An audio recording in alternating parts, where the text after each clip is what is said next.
just start recording because hi.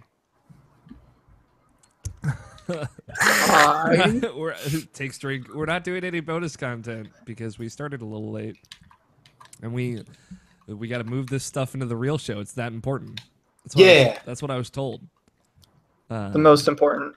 Do you guys want to start recording? Yeah, I mean, I guess Please, we could try that. please.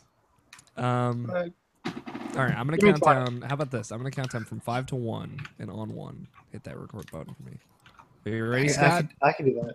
Okay. Good. 5, 4, 3, 2, 1. Cool. Justin? Was it supposed to be after or before the one? It was supposed to be on the one. Shit. I'm kidding. Yeah, you were supposed to wait for the hit 7. Yeah, you were supposed to. I say 7. I count back up to 7, and then. Oh, damn it! I knew it. Yeah. I get you every time. You do. I think it's because of Nap. He keeps fucking with me after that incident. Wait, I was 4 seconds late. Fucking Mr. Depp, wherever he is, out there on the internet. I haven't talked to him in so long. Have you, Justin? No, we keep trying to get back onto the podcasting. I was going to ask him today, but when we were going to actually get back into it, his computer broke. And I'm like, God damn it. I'll say, like, he has, like, the worst luck of maybe any human I've ever met. Yeah. Gets attacked by bees and flies. Bees? Podcast. Yeah. He's got it rough out there. I mean, it's Texas. In Texas, yeah. It's basically like a wasteland. So, all right, yeah. Let's just get started.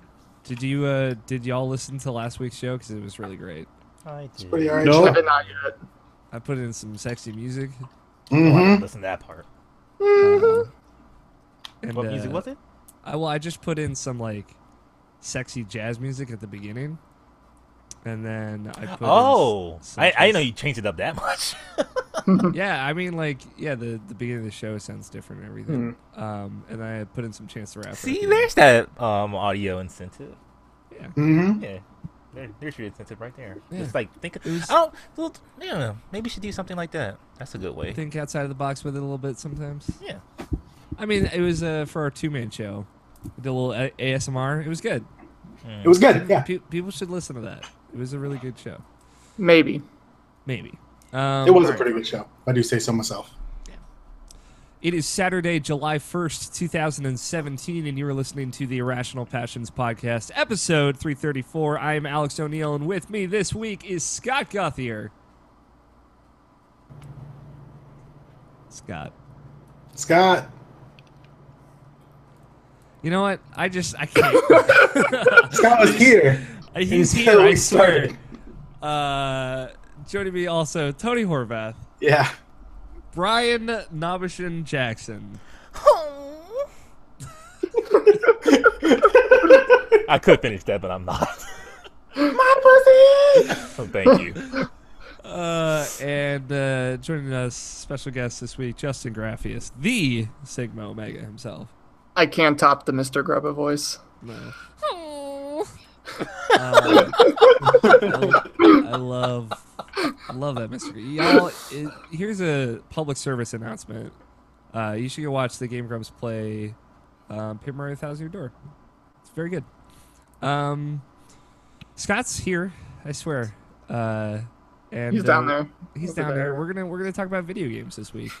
Welcome back to everyone else. Tony and I held it down last week. The two of us get very sexy. It's a very sexual podcast, in my humble opinion, and y'all should listen to it. This week we got a good show. I think this is Justin's here. That means it's gonna be a horrible show. This could be a certified banger that you're on, Justin. I don't want to. It might be too soon to say, but it might be. It might be. We're gonna be talking about kind of our half-year game of the year is what we call it. Just the things that have stuck out to us and hit the top of our personal lists so far this year. All the games we've been playing, all the cool stuff that's come out this year. We're going to talk about them in a retrospective format. And we've got video games to talk about for the first time in for what feels like weeks, and it's gonna be all right. Let's kick off with some housekeeping. I don't know if anything went up on the website this week. I'm trying to think. IrrationalPassions.com. Monthly Passions was last week, right?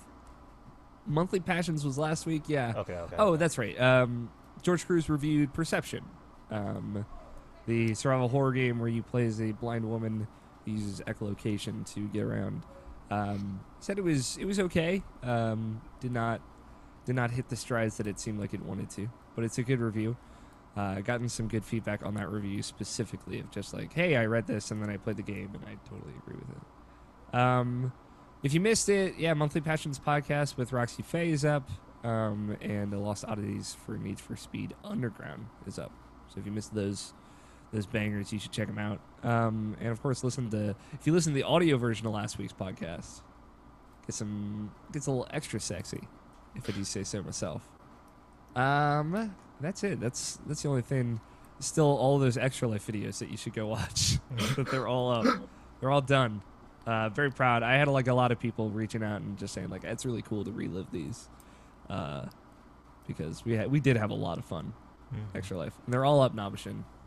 This burden has been lifted off my shoulders. Just in time for the next one. I was gonna say until a couple of weeks months from now. Time to start playing the next one. Woo! You want to talk about our thing for tomorrow? Because I don't know if we're going to put that out as audio. Like you just said you was playing this video.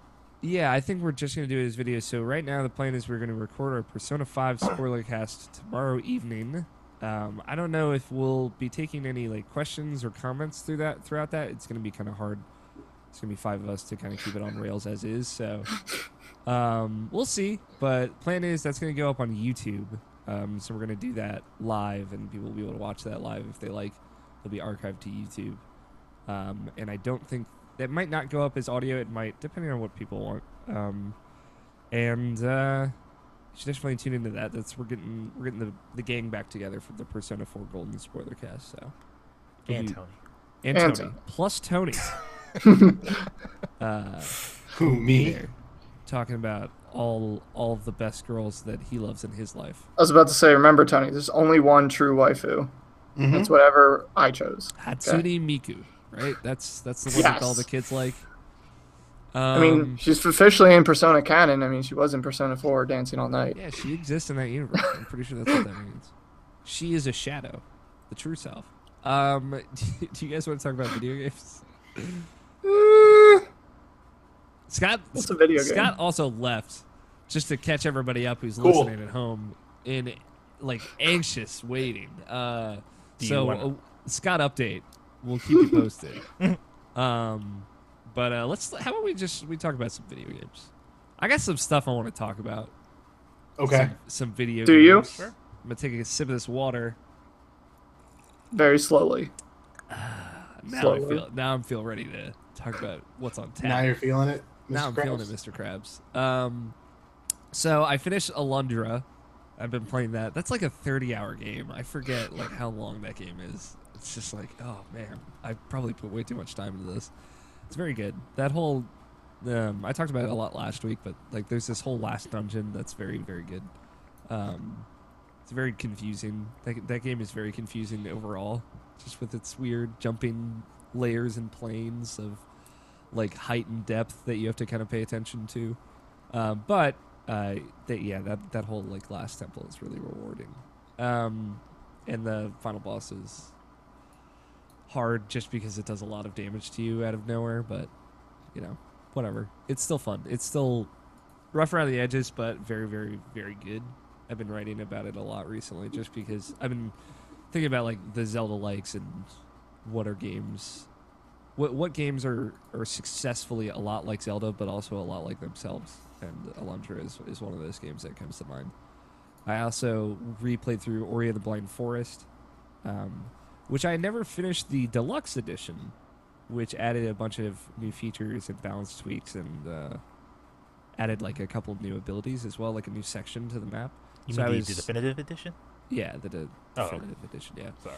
So that adds like a new area to the map. It lets you go back into kind of like the dungeons of that game to get any collectible items that you might have missed.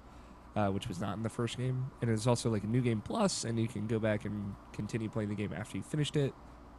But yeah, just like with all the Ori hype I've been in recently, I was like, man, I should play this game. And yeah, that game is very, very, very good, and I like it a lot. And yeah, it's just still plays super well. It still looks incredible. The new stuff they adds like fleshes out one of the characters in a really cool way, and I think it fleshes out the way that things happen in that story, because like you find out, maybe the antagonist of the story is maybe not entirely the antagonist, like the kind of classic tropes, but I think this explains a little bit more how that works in that world that they are creating. So it's appreciated. It's very well done. And I've been playing through Tomba. I mentioned this last week as well. I've just played a bunch of weird 20-year-old games, and that game's still great. But the big thing I've been playing is Overwatch.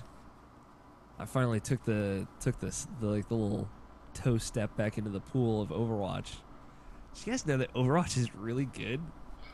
I don't know. Really? That game's all right. I don't know if you guys have been listening, but whew, that's a very good video. It's funny just because, so like there's like a bunch of new maps. Like there are 2 new maps like for the main 6v6 mode, but there's like also 2 new maps for the like the 3v3 mode. So I'm like, and there's like a new character. I have no idea what the hell's happening. I jump back into it. It's like the first round I play is on like a completely new map that I'd never seen before. I'm like, all right, I'll just play this character I've never played before. Orisa, who's actually like now like one of my favorite characters. She's good. She's real good. And yeah, it's just getting back into the flow of that game and seeing like how the new character, now that people have kind of like figured out Sombra, how they've like changed how you interact with like certain teams and things like that has been really fun. I'm very bad.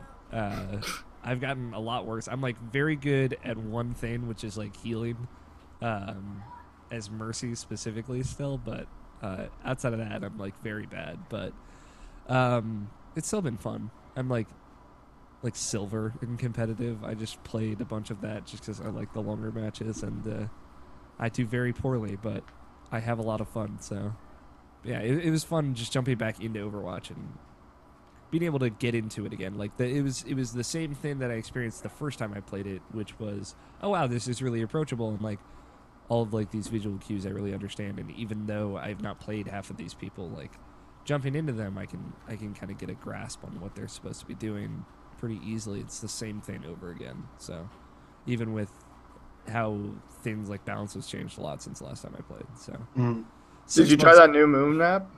Yeah, that was the first map That's that I played. Really cool map. I really like that a lot. Yeah, it is really cool. And like the new King of the Hill map, Yes, Oasis is also very cool. But yeah, it was cool to be able to jump back into that and kind of get the same feeling I had the first time I played it, which was like, wow, this is like really welcoming and easy to understand and easy to have fun with. Have you been taking advantage of your Twitch Prime? Yes. Did you get your legendary loot box? No, I didn't. Yeah, it's all like all Twitch Prime stuff is like Overwatch related now. So like Okay. they have a loot box that's like it will guarantee you to get like a legendary. Okay. I should do that. I got quite a few loot boxes, and I had a few rare things. I didn't get anything legendary, but I've been seeing more purples than I remember seeing before. So I'll say Purples are that good. much. Purples are good. I did also like I ranked up. I promoted myself, so now I'm like level 6 again. So now I've finally surpassed 100. Finally, Tony, you can be proud of me. Now you got that little star. I got the little star. I'm having Feel a good good? time. I still like there are the people with like the silver portraits around them. Does that mean they're like level 500 or something?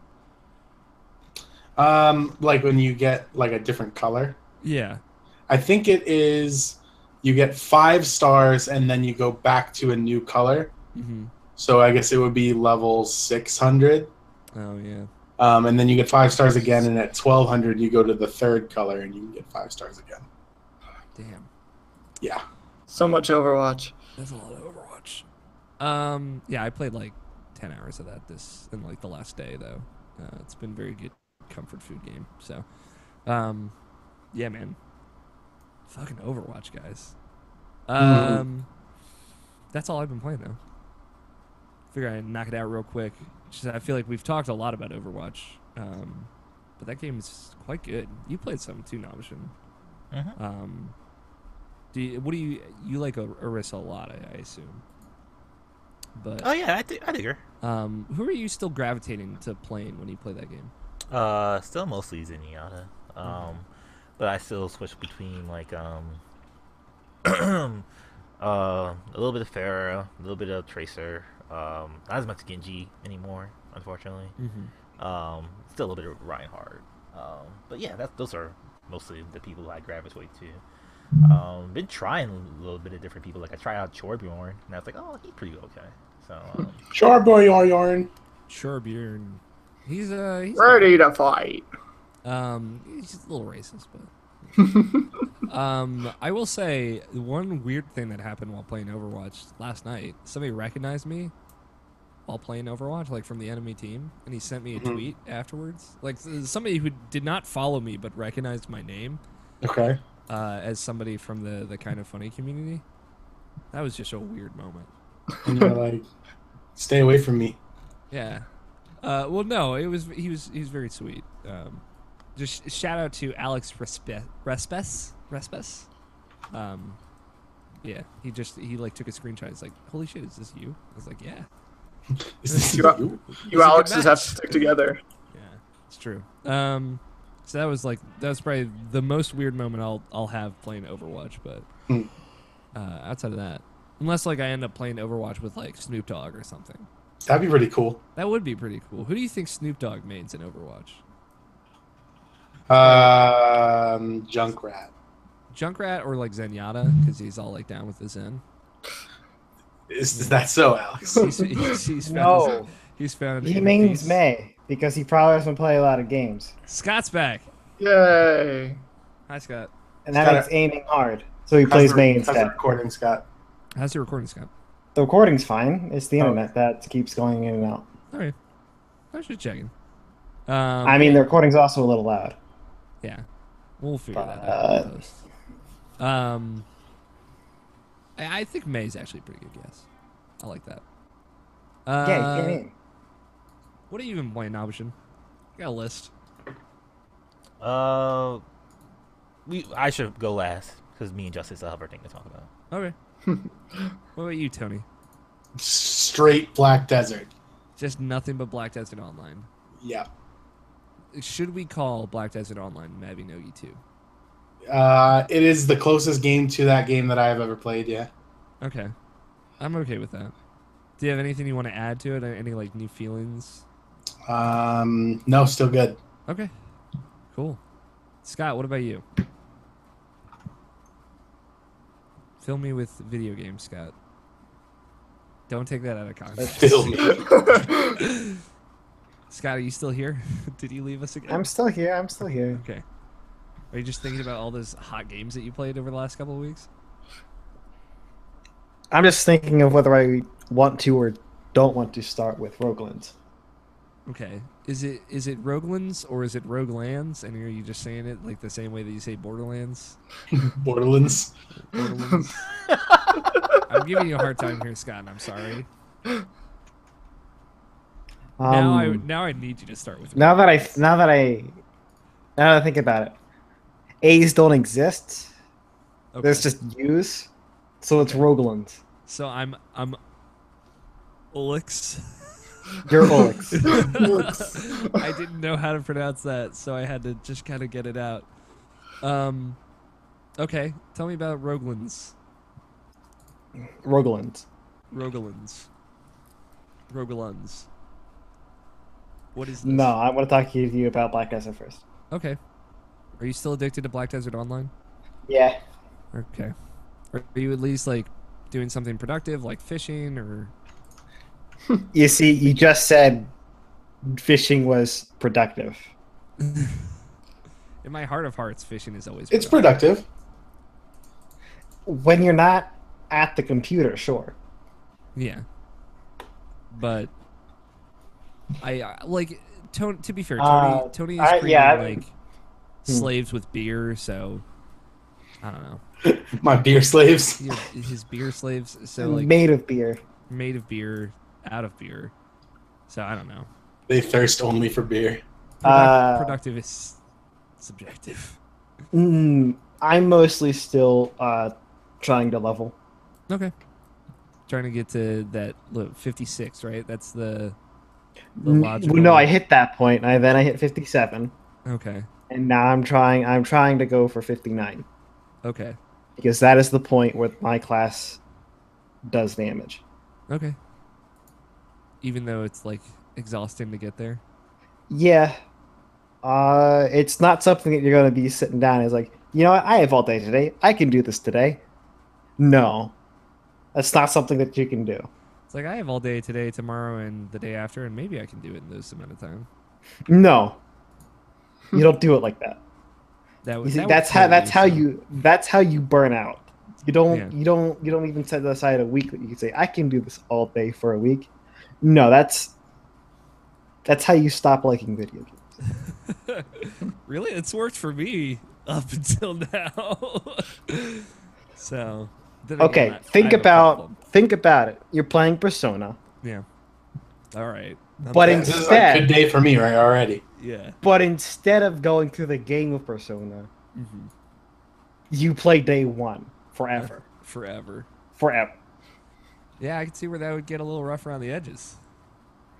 And that's mostly what grinding is like. Okay. Are you as far as where I'm at with it, because the soft cap was 56, but they still have levels after it, but they haven't put in spots to get there all that great. So you have to treat it like it's a slow burn. Yeah, I got you. So you're just chipping away at that. Anything new in Black Desert Online from your account, Tony? I had a pretty good conversation about it last week, but we got into a fight. Oh yeah, we had a war yesterday. Okay, who won? Our guild won. Okay, congratulations, Mazel Tov. Scott got 1 kill. That's one. Great. I died like 50 times. 50 to 1. I am the sole reason why the fight was even close. I mean, I died so much. So the way that overworld PvP between guilds kind of works in Black Desert, they're basically, like something happens, right, that makes one guild want to declare war on another. In this case, me and one of the officers of the guild that we are in were going to a specific place to do a guild quest. This quest was you have 2 hours to kill 2,200 of these specific enemies in this one location. So me and this other guy went over there to do this, and there was another guild, like 3 people there, who were already farming. And we were like, hey, we're going to do a guild quest if you guys don't mind switching channels. And they said, no, dude, we were here first. So we declared war on them, which basically means that our entire guild is going to fight their entire guild over this spot now, which is actually a pretty common thing in Black Desert. If a guild goes to try and farm at a location or do a quest there and another guild is there, if not one of them is not going to leave, you fight them until they leave. So me and the officer declared war on these guys because we figured, like we could take the 3 people that were there, and if other people show up, so be it. So we declare war. The way that it works in this game, the guild has to be ready for war, but I'm not going to get into that. They were ready for war. We were ready for war. Our guild is about 20 people big. Their guild was 79 people big. So we declare war on them. They get a notification that we're going to fight them, and then there's a 15-minute window before the war starts. Once the war starts, then players from each guild can attack each other freely without having to flag on PvP. If you flag on PvP and kill someone, which you can do that at any point when you're not in a safe zone, you lose a whole lot of karma, which there are a lot of bad side effects to doing that, so it's not a super good idea. But when guilds are at war, you don't lose karma for killing people from the other guild whenever you want. And also there's a running counter of deaths per side. Like if you kill someone from the other guild, you get a point. So we declare war, and then the guys are like, really? And then they keep farming for like 8 minutes. And at that point, like, we're in Discord, me and this other guy. And then like a couple, because people in the guild see like, hey, why do we just declare war on some other guild? So then there were already 2 other people in the voice channel, and our guild loves war. Like, we're a small guild, but it's like, that's why we do, like, that's like the biggest thing that we do is fight other guilds. So like people are like immediately like funneling into the channel, like, all right, let's fuck these guys up. And like Leon, the officer, and I didn't have any potions on us, which are super important for PvP. So like we're talking like getting one of the other officers to bring us like 100 health potions and 25 mana potions or whatever. So like there's like 8 people from our guild that are just now like all of a sudden like like war cries just went up, like preparing and converging on this location. There's a costume you can buy from the Pearl shop, which is the real money shop. That's a ghillie suit, and when you're wearing it, your name, your guild, and your title are all hidden from other players. So like a couple people from our guild who have those are like, they put on their ghillie suits and go, and then we're basically following these guys around so they can't run away to a safe zone without us knowing about it, and then we can't fight them.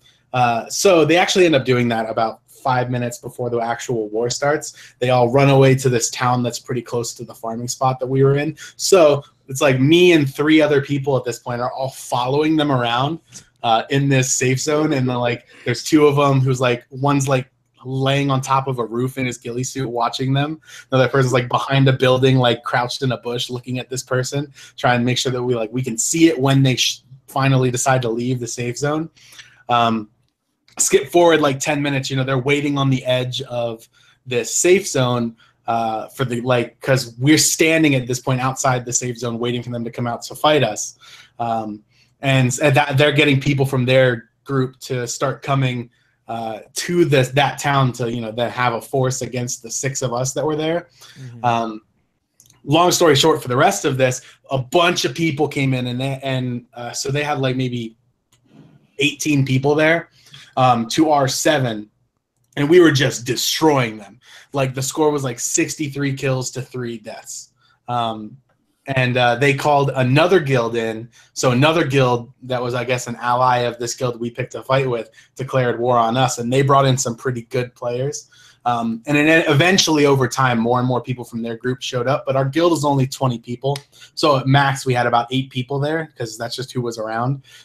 So the biggest that the war got, it was just 8 of us versus about 30 of them. And we ended up having like 205 kills versus their 202 and at the end of it. So it was super cool. It was like a solid 2 hours of just like PvP large scale between 2 groups. That sounds cool. Yeah, and then like right at the end of it, we had just kind of gotten there, and everyone was like, nice fights, like good war. And after that, we went back and realized, like, oh, we have 10 minutes left to finish this guild quest, and we still need to kill like 1,400 of these things. So everyone who was at the war immediately like sprints over to this area, and we finished the quest with like 10 seconds left. It was so funny. Nice. Yep. It was a really interesting like 3 hours of gameplay.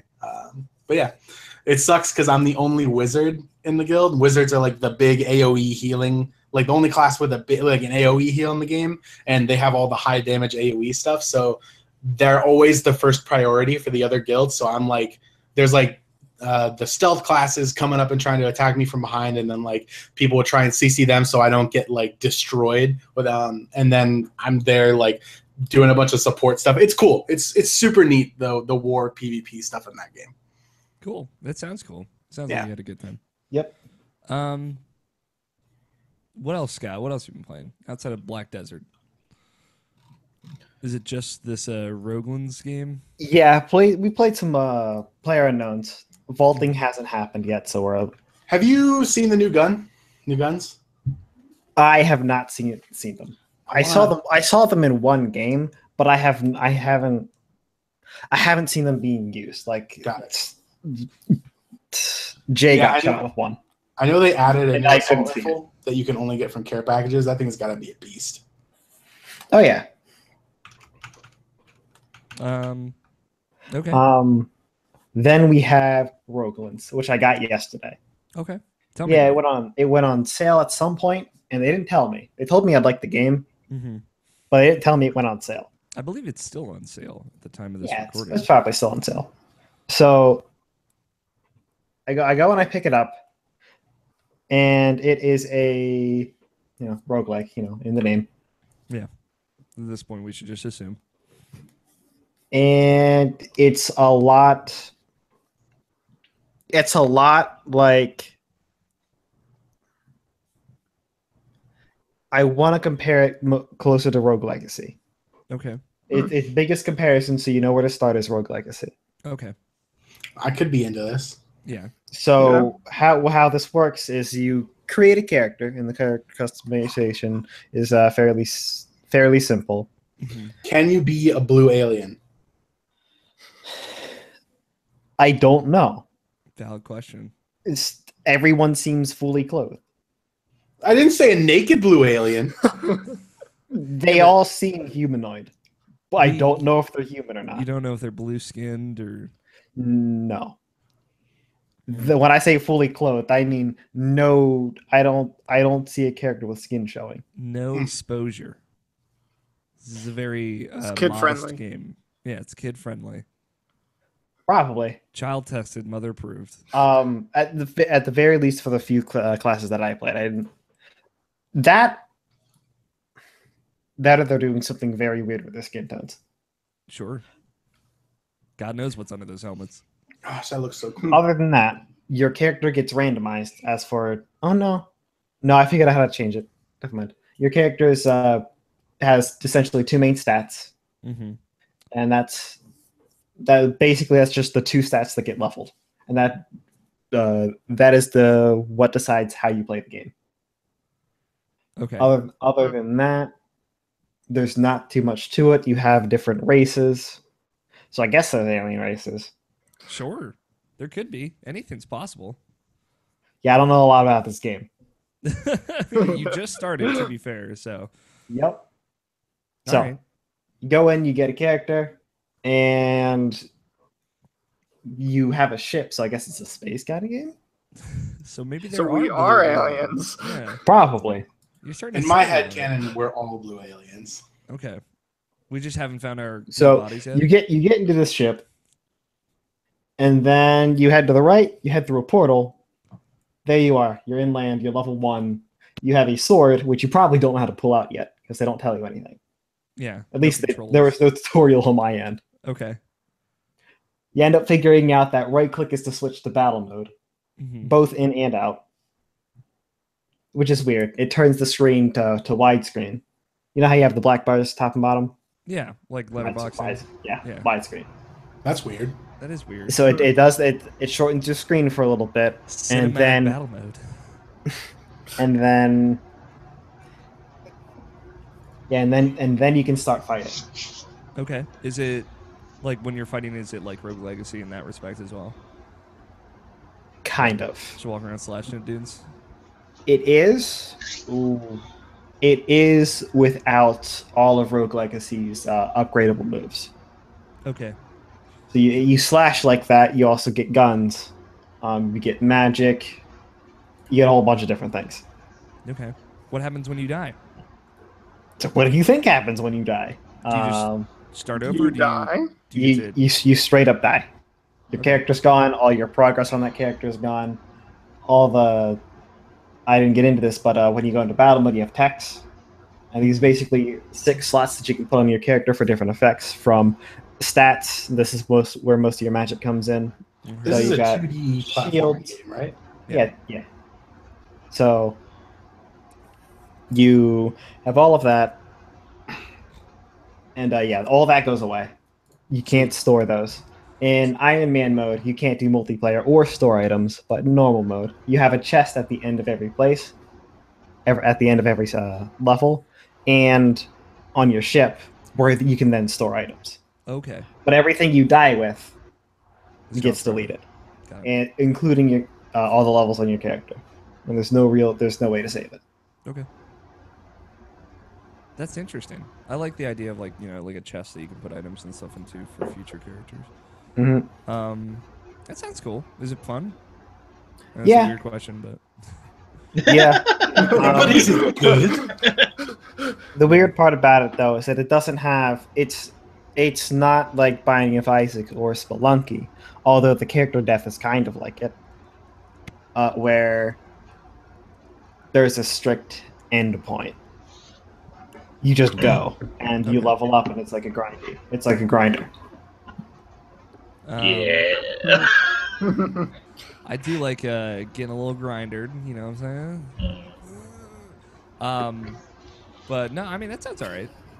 Mhm. I like the idea of it's cool. You know, I love me some roguelikes. So, would you recommend it from what you've played so far? Yeah, it's $5. Okay, Nice. I mean, it's a pretty cheap in. $5 On Steam, right? What if I could spend like $1? If you can spend $1, you should probably go get a Snickers. All right. Yeah, Tony. What do I do with the remaining 1 cent? Because those are 99 cents usually. You cry about not having the extra 2 cents that you need to pay for tax. Got it. Yeah, there you go. You know, Tony, you just get so into a diva when you're hungry, so you just eat a Snickers. Yeah. You're not like yourself. The mere concept of the diva Snickers commercials make me furious. Dude, have you seen the new Diva statue? No. It's so big. I want it so bad. Is it hot? Dude, Looks really good. it looks really good. Okay. High quality. Like, is it like life size? No, but that would be I was awesome. gonna say, where would you put it? That's what I'm. It's so. You said it was so big, so It's large. It's very large. large and in charge. Justin, Yes. hit me with some video games. I didn't play any video games. I was just kidding. Fill me with video games. This time, literally. Actually, let's hold on a second. Nabshin's got to figure out his recording situation. No, I'm just Okay. making a separate audio file, and then I'll let you count me in a second. Yeah. Well, I'll wait. That's all right. Long gap will make it easy to remember. Makes it fun for the recording. Yeah. Justin, just tell me. In the meantime, tell me about your life, man. It was really awesome this last weekend, which I guess we'll talk about later. But other than that, work's been freaking hell right now. I can't wait for this week to be over. Yeah. Are you just it's getting been slammed? super busy. Or... Oh, it's not so much slammed. It's more we got a big, huge, like really big deal for our company, like thousands and thousands of dollars, like one of the biggest deals we've had in a long time. And it was such a big deal that if we messed up, the guy was actually like really bitching about it. And we got that situated, worked it out. And now we're kind of on a roll, and we've been good for now. But we're stepping on needles every time we start anything with this guy. And I'll be done with my part of it this week, but it goes until the end of next week when it's completely done, and then we can finally relax in a way, and it's gonna be very, very nice. Without saying your job, what technically do you do? Or you can say your job. I don't know if you want to. Yeah, no, I don't know. I don't think I'm allowed to. Or, well, I can say what my job is, but I'm not going to say it live. Yeah. But we kind of work on computer stuff. Okay, that's all. That kind of stuff. All right. Yeah. Damn, this is a very nice statue. Right. Yeah. I disagree. It's a diva statue. Ooh. Damn. It's almost 2 feet tall. Burn. It's almost 2 feet high. Yeah. Jesus, that is big. You ready, Nabshin? Give me like 10 more seconds. You take your sweet time. This is like a Tracer and a Reaper and a... I don't know. I haven't seen those. So far, it's just the Diva that I've seen. But yeah, they're hand painted and everything. So All right, all set. super nice. All right, on one. 5, 4, 3, 2, 1. I fucked up. God damn it, Scott. You weren't even doing anything. Justin, fill me with video games, Justin. Well, no, I mixed lemon and milk. Oh, Jesus, Scott. Ew. That's disgusting. At least put a lime in there too. Come on. Yeah, making a nice Put that lime in the like coconut. Citrus. it's not even a white restaurant. You just fucked up, Scott. Yeah, there's no saving this. Yeah. Justin, Yes. fill me with video games. I will try. Okay. So I guess I'll just talk about 2 older games, which I'm actually kind of mad that I'm playing them now because they would have definitely been in my Game of the Year list. I think last year or one of them was out a couple years ago. Mm-hmm. So because of Wolfenstein, the new Colossus trailer at E3, I'm like, I kind of want to play this now. And luckily, PlayStation knew that people would want to play it, so they put it on sale. Yeah. That and so- The Evil Within, yeah. Yep. So I picked up both the New Order and Old Blood. Did not play Old Blood yet. I'm gonna play that after another game on my list. But yeah, I played through New Order. For people curious which timeline I went with Wyatt's, which from what I heard is probably the best choice between the 2. I think that's what I did too. So The Amazing Rocker that you trip acid on. Yeah. Yeah.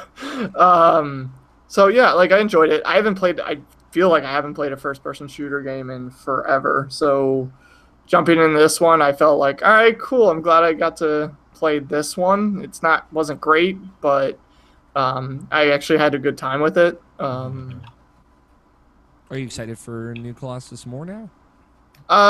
Not any more than I was. Okay. I did enjoy New Order. But like even watching the trailer beforehand, obviously for the new Colossus, I was actually expecting more from the New Order. I'm like expecting the Nazis already doing all this other stuff, which they are, but in a different country. Mm-hmm. But I was expecting that Americana kind of thing as well. But I guess this is the first time going to America in that world. So I don't know. I just really wanted that. Yeah, fair enough. And I guess I have to wait for that game to get it. But I did enjoy it overall. Had some problems, but can't wait to play the Old Blood. And that's a prequel to this, right? Old Blood, yes, I believe it takes place. Yes, Old Blood is the prequel. Yes. Okay. I figured I'd play them and how they came out. I didn't know. I think I looked it up. It was a prequel and didn't know if it would be a good idea to play it or not, if it would spoil anything. No, not necessarily. Old Blood is kind of just skippable. It's just like a whole standalone thing, so it's not even really worth really playing through per se. But like it's good. It's good for me going back to it because like it reminds me how much I did like Wolfenstein the New Order because I haven't played it in like a few years, so like it just was a good reminder of that, and that's just more of the mechanics of that. Well, with some new things too, but like just more of that. Cool. Yeah, I'm looking forward to playing it. Looking forward to the new Colossus. But besides that, the other old one I've been playing is Odin Sphere. I'm not even going to pronounce the extra name onto that for PS4, which is the HD remaster, like refixed version of the PS2 game. This hit me really hard. I played on PS2, never beat it. I got to the 5th character's story and was so underleveled and couldn't beat the final boss for Velvet's final chapter. So when this came out, I'm like, all right, I'm going to give it a new shot, try it again now that I'm a little bit wiser, I guess. And yeah, I can't stop playing it. I remember a lot about it, and playing through it again, it is a beautiful game. Vanillaware, this was the first game I played of theirs that I realized, oh, this is how amazing 2D art can be in a video game. But yeah, I pretty much started last week, and I'm already beat Mercedes' story, which is the 3rd character out of 5. I think it's 5. I don't know. I actually stayed spoiler-free for the most part for this forever now. About to start the 4th character, Oswald's story. Fantastic. I think this came out last year. Even though it is a remaster, if I would have played this last year, like when I bought it, it probably would have been in my Game of the Year list. It's fantastic. Highly recommend it. Yeah. It looks great. I'll say, like, I didn't get as into like Dragon's Crown as I wanted to. Yep, same. But I've always like wanted to play. I really liked what I played of Muramasa. I just had not like sat down and played one all the way through, like a Vanillaware game. So I feel like Odin Sphere speaks to me just because it is of that PS2 era as well. So yeah, and it's a good 2D platformer action game, like Muramasa, but not as quick as Muramasa. The 5 characters play all differently. One's actually like a shooter, more so. She shoots projectiles, so being close combat is not good for her, while others are quicker. One is just kind of middle of the road, a little bit more ranged. Yeah, it's great. I want to go back to play Muramasa again. I played that and beat it when it first came out. And this is making me want to do that as well as play Dragon's Crown again. As stupid as it is, I don't know if it's on PlayStation now, but if it is, I might do that for a while and just play it because I didn't give it a good enough chance as I did back then. Yeah, playing on Vita. Or just wipe out, or just blow the dust off my PS3 and just play it that way because I still have it. But you know what? No shame in that. Yeah. I thought I was done with Yakuza 5, but I guess maybe I will go back to my PS3. There you go. What else? Other than that, I guess maybe I'll save my last one for later. I don't know.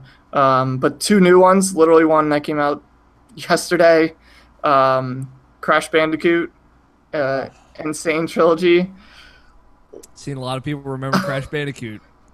Yeah, I've been itching to play these games for months now. So much that I was actually going to play the PS1 games. Never got around to it. So when this started, I'm just like, I can't stop. I want to keep playing it. It's like going down memory lane. I literally, this morning, I actually 100%ed the first Crash Bandicoot already. Wow. That's a feat, too. That game is not easy. It is not easy. I was getting pissed off a couple times because I'd never 100% it myself before. I always put in that super password, the freaking ridiculously long code, and just played all the levels I wanted to when I wanted to do that. Does it still have cheat codes? Probably. No, it does not. Okay. It does not have any of that. You save whenever you want, not after certain things or after bonus rounds. Thank God for that. Yeah, that's one of the good things, because I would have went more insane if they didn't do that. Some of the other fixes they do is, the bonus rounds and even the first one and all the other ones, where you just go to a separate area, get some boxes and crates, and that's it. I think in the old ones, if you fail them, you're done. You can't try them again. You just have to keep going in the level or play the level again. In this, again, what makes it easier is you can retry them as many times as you want if you didn't get all the boxes, unless you finish it. Like, you can't just miss a box, go to the end, and finish it. You'll kill yourself. You won't lose a life, but you can go right back in and try it all over again. Okay. So the super hard ones with Cortex and Brio, those levels were meant to be really hard. So they wanted you to go over and over again. So being able to retry them as many times as you want in the level makes getting the gems and everything really easy. Yeah. But for the first, go ahead. I was just saying, how do you feel it holds up? First one, not so much. I don't know if it's just me. I know people are saying it's really hard. Yeah. Yeah. But the first game, for the most part, I don't know if they did it on purpose. I think they must have had to if they're recreating it. But I felt like my jumping was off. Like I would jump when I would feel like I can make the gap, but then I just all of a sudden just start jumping, and then all of a sudden just plummet right down into the hole, and I'm just like, wait a second, I was holding an X the whole time, I was holding up forward the whole time. How did I miss this jump? Started playing 2 now, and That's the one that everyone's saying it's like that's a legit good game. yeah, and that was always my favorite. Everybody was always on the warped train. I was still back with 2. I kept playing that one for the most part.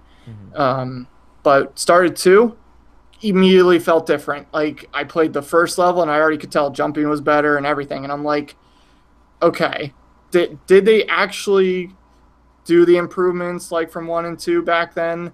Or did they said they made 1 first and then went to 2? But they had it when they did stuff in 2, they realized, oh, we have to go back and change things in 1 to make it more fluid and stuff. And I'm like, I don't know if they actually on purpose made 1 still that weird janky control like the originals. But again, I haven't played the original in a long time to know. Yeah. But I could easily tell difference in platforming from 1 to 2. Yeah. I mean, so it's straddling the line between like like it's kind of like who is this for type of thing, and if it's for like old fans, they kind of want that old thing, the old jank about it. But like at the same time, it's a 2017 game, so like they had to put some quality of life and improvements into it. So like I could see them like trying to like fix some things, but like keeping 1 still somewhat frustrating is kind of like the way that game is made. So I could see them just like letting that slide. Like some of the stuff was like, yeah, I know this is bad, but like this is kind of what we're kind of like bound by this. Yeah, you're preserving like how that game was made in a lot of ways. Like this is going to be the version that people go back and play likely for a while to come. So like I feel like you take away a little bit of what Naughty Dog put into it when you change that much.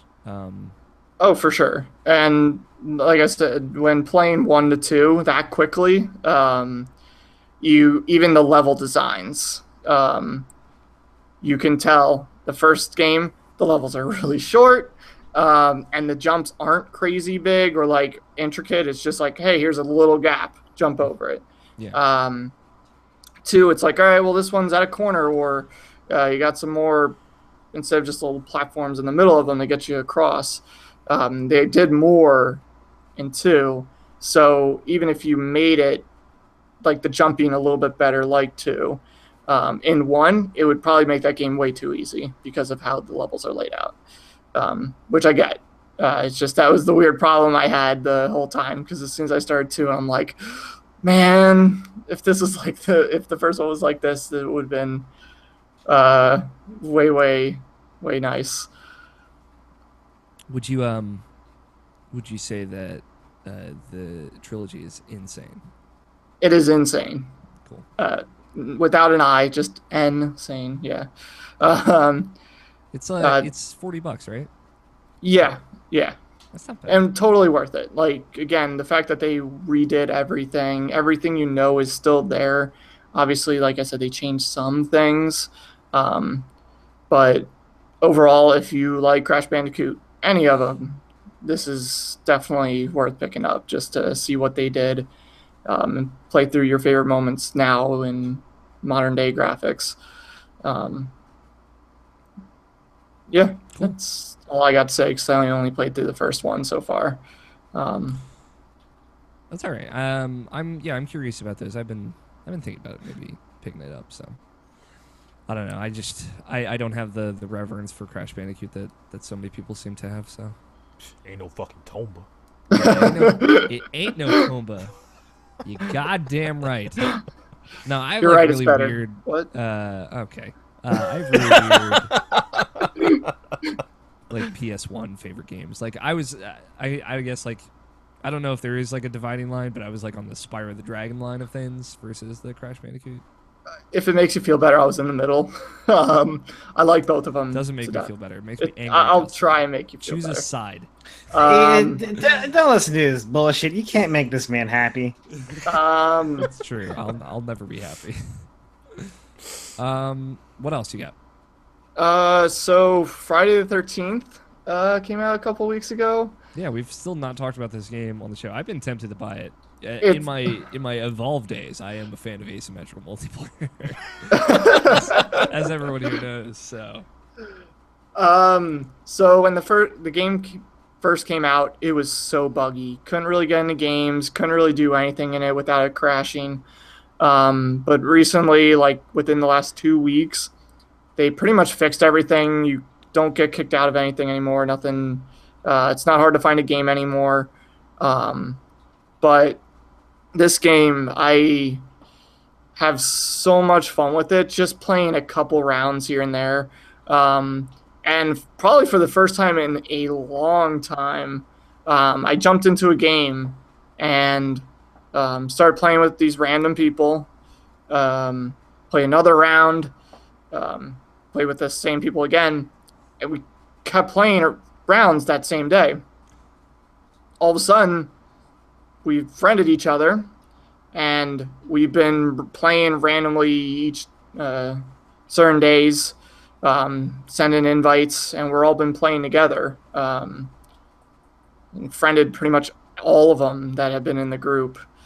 And actually, while talking about this stuff, I got an invitation from one of them to jump on and play. Which I'm really upset about because I really want to play. So you're making new friends. I'm proud of you. I'm making new friends on the interwebs. It's probably a bad idea because, like you guys, I don't know if I can trust you still. Yeah, it's true. You've been in my house how many times, and God knows I don't trust you. So, that sounds cool. Like I've not really seen the game being played, so like I understand like it's like what 7 counselors. It's an 8-player game. One person is Jason, obviously, and 7 counselors. Mm-hmm. Right now, there are 3 maps based on the first 3 movies. And the whole objective is, well, for Jason, the obvious is, kill everybody. For the counselors, you have to escape. Jason shows up, ruins your party, and now you're on the run and hiding. Trying to call the cops, as well as drive away in a car, because you have to start up a car. You have to get like gas, a battery, and find keys. You can escape on a boat sometimes on the map. It's randomly generated on if it's going to give you 2 cars to escape from, a car and a boat, maybe just 1 car. Same map though, right? Yeah, same maps, but it's just randomly generated what you can escape from with those things. Like, you'll always be able to call the cops to escape that way. Yeah. But it's not going to be in the same spot every time. No, that's yes. It's going to be the phone fuse to call the cops. The items, every item is in different places, so you can go into a house, one of the cabins, open up every drawer, and not find anything. Let me tell you, that shit sucks. Oh. Especially in a big house. There's items that you can pick up, like bats, machetes, axe, to defend yourself. But all the cars are in different places for the most part. Like, the cars are mostly in 3 spots in general. Like, you'll mostly know where they are. But you want to get items like firecrackers to stun Jason a while. You throw him out. If he's in that radius, he kind of gets stunned for a little while. If he picks you up, you want to make sure you have a pocket knife on you. Then you can hit him with that, get out of his grab before he kills you, and get out of there. Mm-hmm. It's very much a survival game, is the best way to describe it. Because as a counselor, you're not going to want to run very often because it makes noise. And Jason can see when there's noises of counselors or music or firecrackers or anything like that.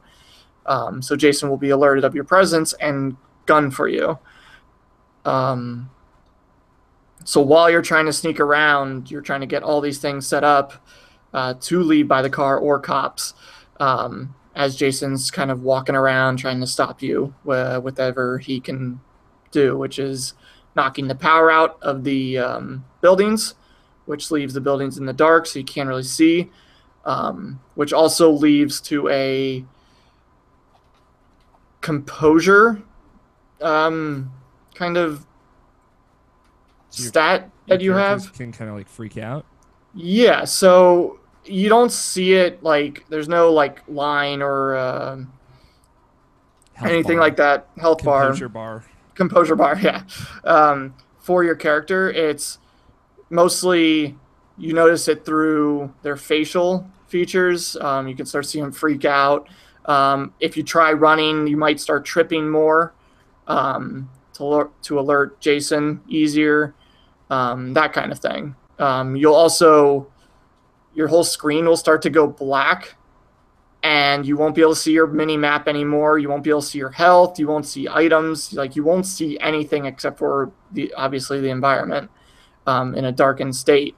So then you know you're getting scared, but you can easily go to a lighter a building with light and chill out there for a little bit and hopefully get that back.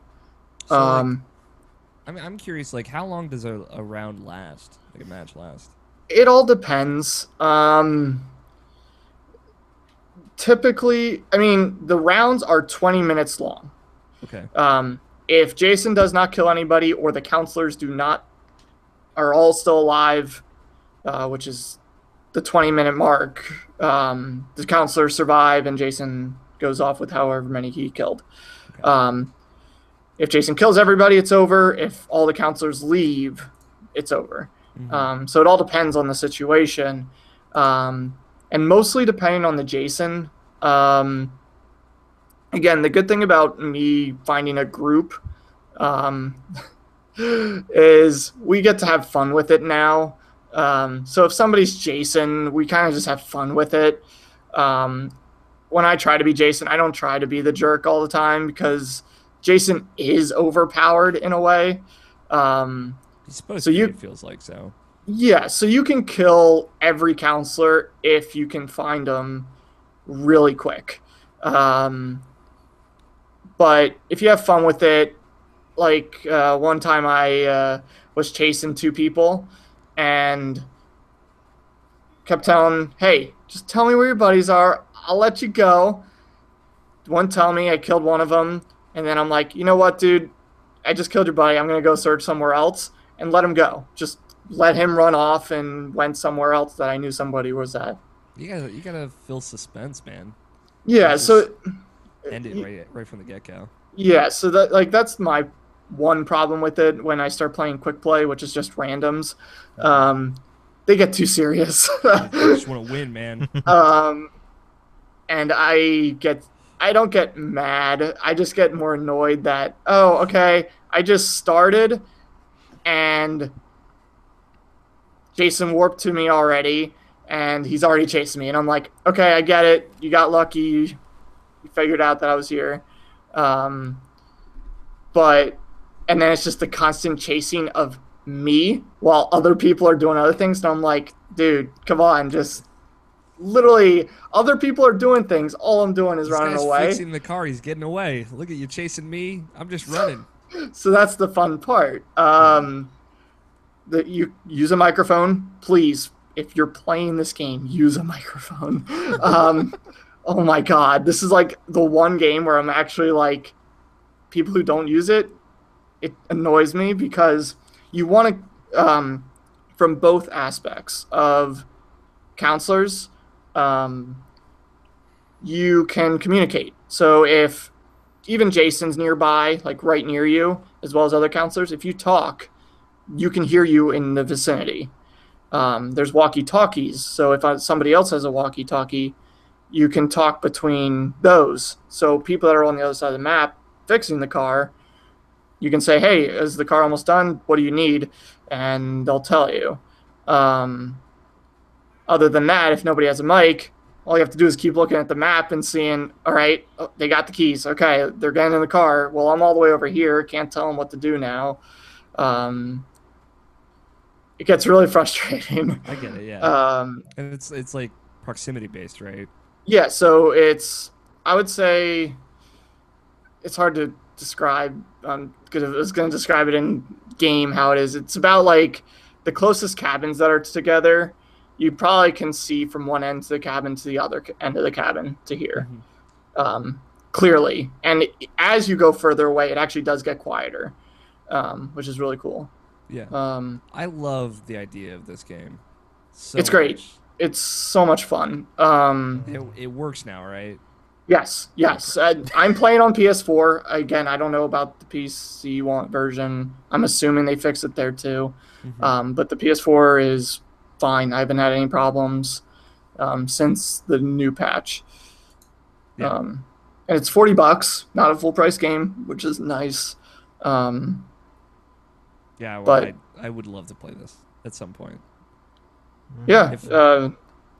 If I don't get the chance, we'll play in something around like maybe Extra Life or something of playing this. Yeah, I'm definitely gonna be. Oh shit! I was gonna bring my classic, my Retron. We'll figure that out. Yeah.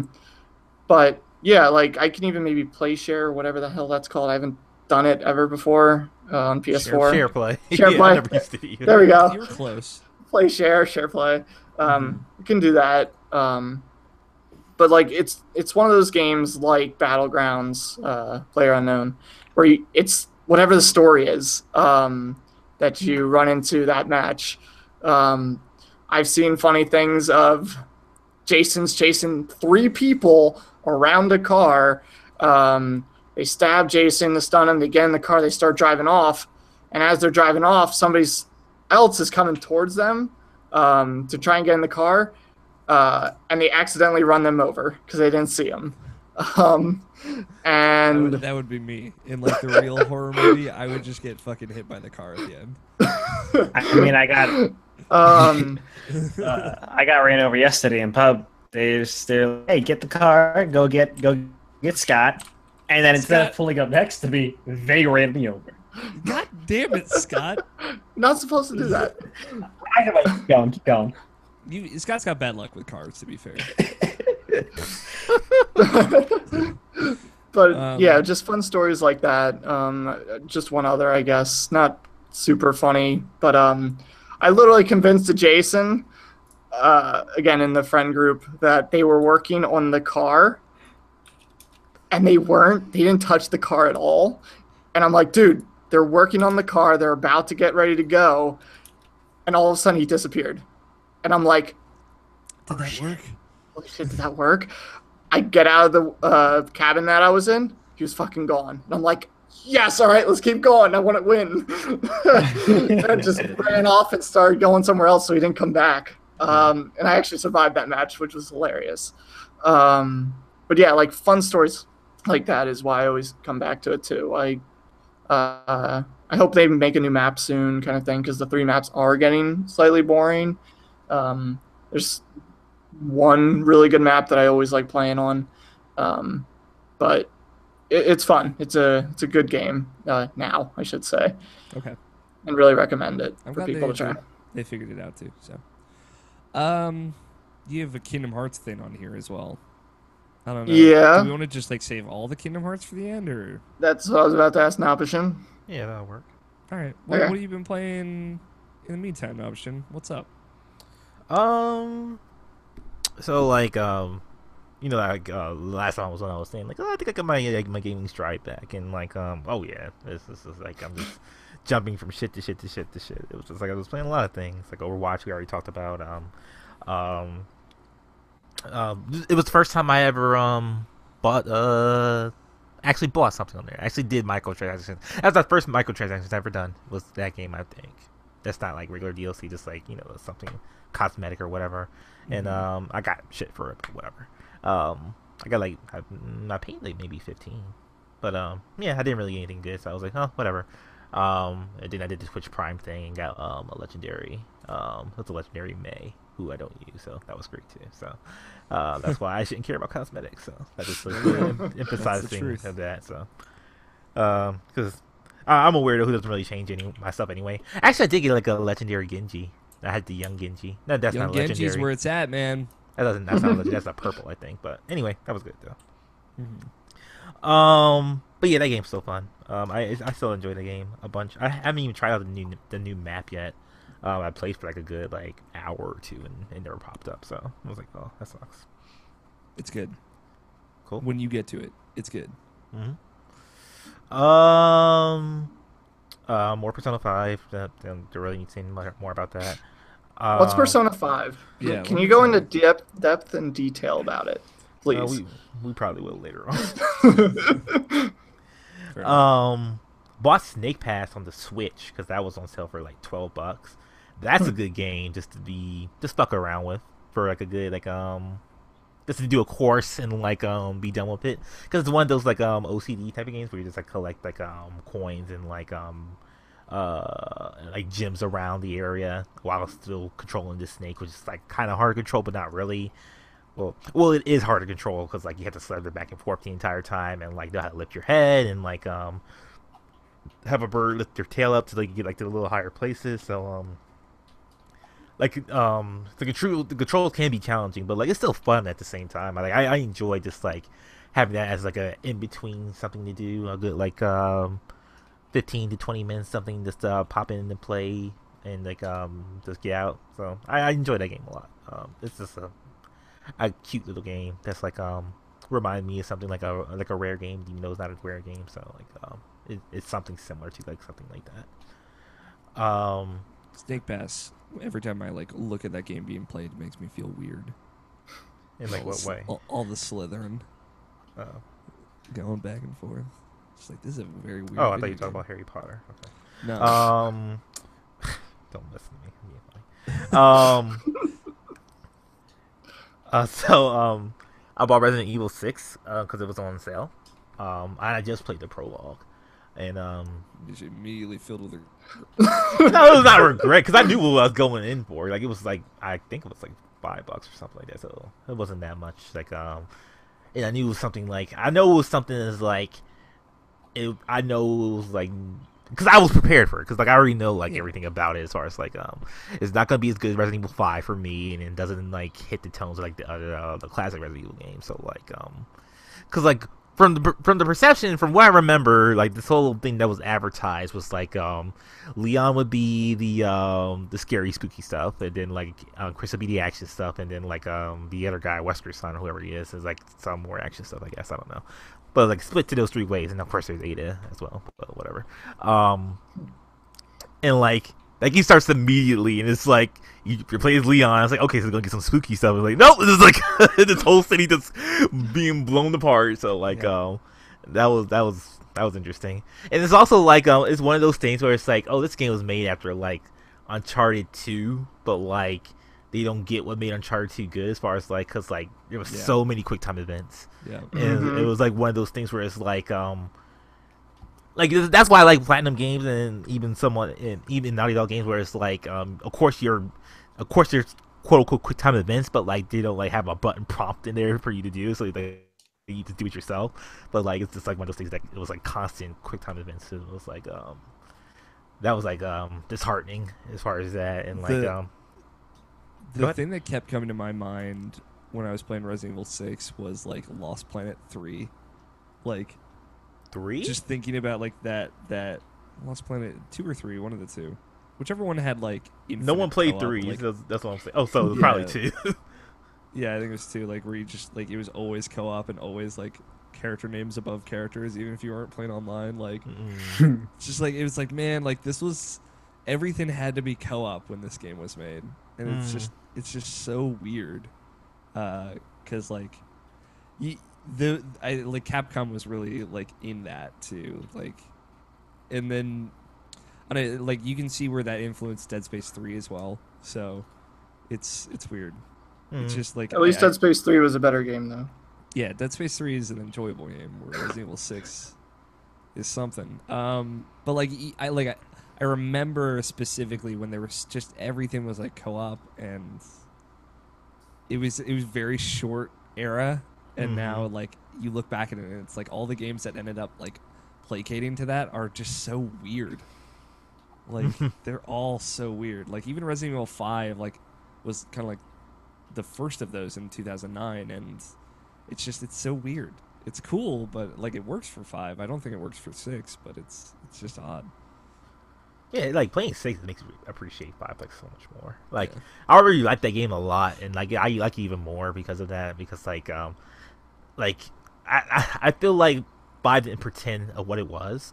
Mm-hmm. 'Cause, like obviously it wasn't one of those it wasn't Resident Evil 4, and it wasn't the classic Resident Evil. It was kind of its own thing, and like embraced that. And I respect that game for it, and I love that game for it because like it's just fun for what it is. Um, and like maybe people you care about even give you like the lore that you want with Wesker and Jill being in the game and stuff like that. So it's like it's everything I want in a Resident Evil game in that game. So like not everything, but like as far as like if you're going to do something different and like keep it with characters that I know about, like as far as like lore based, like yes, that's everything I want is like in Resident Evil 5. So Yeah. so Even, I like, really enjoyed that. For me too, like because I've been playing 5 recently, and then I played 6 before that. Like playing Resident Evil 7 this year, like man, there could not have been like a bigger shift within a franchise. Like even like because like you can see the path that got them to 6, right? You can see the 1 to 4 to 5 to 6.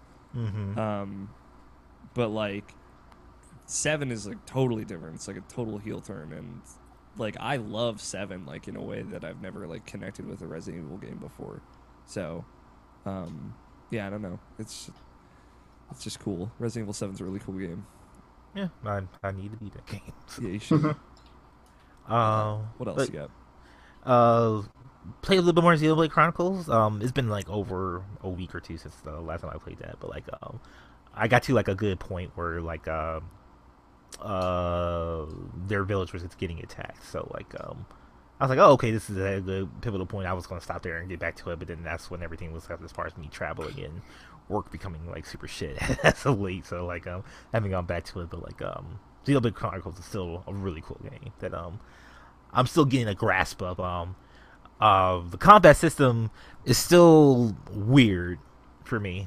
I still kind of dig it. It's just like it's just different and weird, and just like this is something I have to get used to still. But like I still enjoy that game for what it is.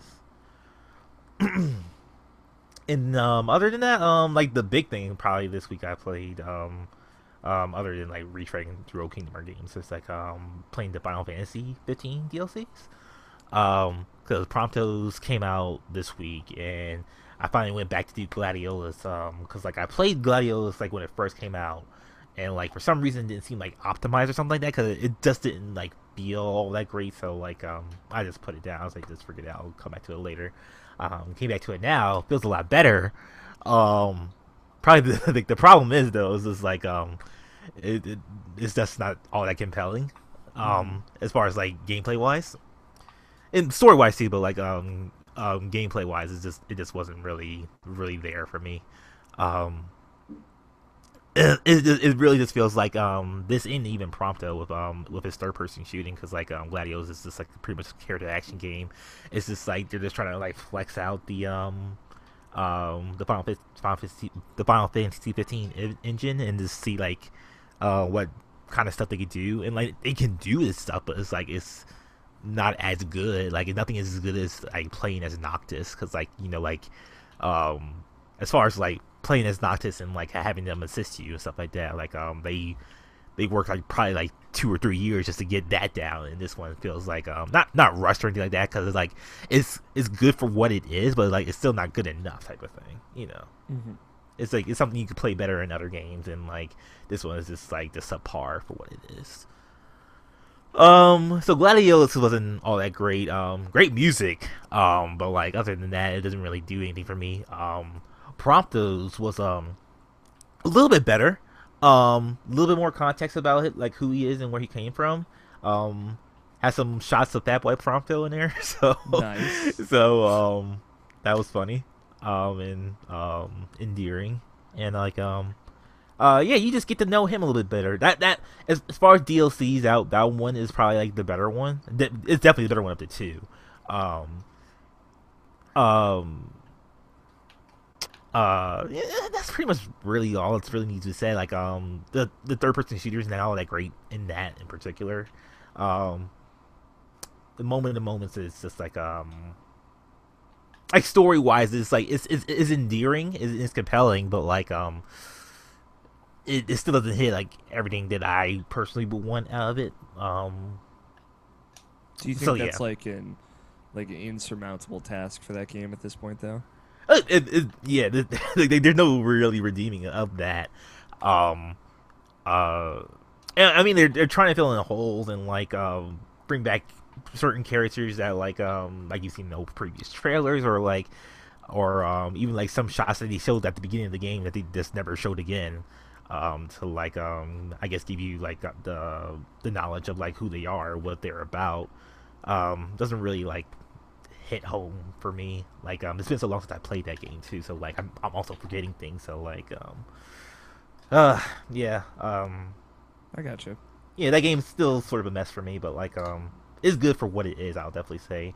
Arcana is in that game. It's in that DLC too, and like she's just fucking awesome. Like she more or less saves that DLC for me personally, because like you know I just like seeing her. I like talking to her. She's I like badass. Yeah, she is a she's badass. really badass. So like but yeah, that's pretty much it though. I wouldn't really recommend either of the DLCs, but like if you play one of them, I would say Pronto would be worth your time. And the Ignis DLC is in December, so that's a long ass wait. So get ready for that. They're saving the best for last. Yeah. Iggy. Everybody loves Ignis, man. I mean, I love Ignis.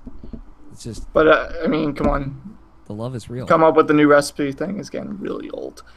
I love it. Still going on. I love it. What's up with Kingdom Hearts, guys? You guys went and saw at two different locations. Well, correct? same one. Same location. Same location. Different days. Different Yeah. days. Pity that didn't work out. But Yeah, I thought he was going to the Saturday one at first, and then when he said, "Oh, I'm seeing it Friday," and I'm like, "Wait, what?" Yeah, because like it was Saturday. Because like when I initially bought it, it was for the Saturday show, and I really wanted the VIP, but all they had was gold at that time. Because like I bought it like in, like, the moment it went live, I bought it, and like all the VIPs were just instantly gone. I was like, well, fuck, I guess I'll get gold. And then like 6 months later, they decided to do it on another day, and they had VIPs in there, so grab that. And actually sold my gold one like maybe like 2 or 3 months ago, so that got my money back for that. So that made me happy. That's good. So what does the VIP experience include? Like pretty much the biggest thing is like after like obviously like front row seats and stuff like that, like right next to the orchestra, which was really cool. And then like afterwards you actually get to meet just like a quick meet and greet with Yoko Shimura. So yeah, I got to meet her, I got to sign her, and got to somewhat talk to her. She doesn't really speak that much English, so like I had a translator with her, talking to her a little bit, tell her how she was a big inspiration for me. I just love her music and everything, and she was like very touched by it. So like and I got a picture of her and a signature on my favorite game. So that was a very cool, emotional. Yeah, when I moment saw for me. that, like I didn't know that was in the total package. I'm like, fuck, man, that's a good deal right there. Yeah. So you guys went to the what was the official name for it? The Kingdom Hearts Orchestra World Tour. Yes. Orchestra World Tour. Yeah. So how was it? Emotional. Yeah, I bet. That's the thing. Like, the only reason I haven't seen that, well, like one of the reasons, other than like haven't had the time or not been in the right place, like that I haven't seen the Zelda one. It's like, man, I know I'm gonna be in a fucking emotional wreck at that thing. Kingdom Hearts would just probably be that, like times a couple, just because all the characters and everything. Yeah, I don't know how we want to talk about this, Navashin. I mean, like, because like it's emotional for a lot of reasons. Like on like when we're sitting in around with like a whole group of people, like in the theater and everything like that. You know, they had the orchestra on stage, but they also had this big screen up in front, just showing you like clips from the game and like certain moments from the game. So like when they're doing like when they're playing the main theme of Kingdom Hearts, you know, they're showing like cutscenes from that game and stuff like that. When they do like character themes of like Ventus or Roctus or something like that, they'll have like cutscenes with the characters up there, and you just like feel the moment. and at the time, and like Yoko kept coming out every once in a while, just talking to us and like saying like, oh, like thank you for coming by, and like people were freaking the fuck out, like oh my god, like it was insane, like how people were like. So I mean, I was freaking out too, so I ain't gonna get in front. But like, just like seeing her and just like having her talk to us, and like, at the end of it, she like played at the end too. She actually played on the piano for us in front of all of us. So, damn, that's awesome. Yeah. Did they play Vanitas' theme? Okay. I don't know. I don't know. Do you want to talk about now? Because I was going to talk about my emotional moments. Hey, go ahead. So I don't know about you, Nabashin, but as soon as it started playing, the first song was it Dearly Beloved or was it? It was Dearly Beloved. Okay, so yeah, Dearly Beloved started playing. Almost started crying for that right away because I don't know, strong. Just yeah. And then it started playing. Oh, shoot, what was the second one? Oh god. Just look at your CD, man. Or did you get it? I did get one. I don't have it with me right now. Oh, I got it on my phone. But it was another big song, and I almost started crying during that one too. Listen, man, no shame here. I would have been waterboarded before they even started playing. It gets better. So. It gets better. I was talking to Nabashin about this on text because before it was even over, like just as it was ending, he texted me and we started freaking texting each other. But I literally told my friends that were there with me, I am dead serious. If Shion's theme starts playing, I am probably going to cry. Yeah. So it says heroes and heroines themes. And I'm like, all right, here we go. This is probably going to be Shion's theme coming up. And it gets to her. Yeah, two tears came down my fucking cheeks, like that whole slow fucking cry. Yeah.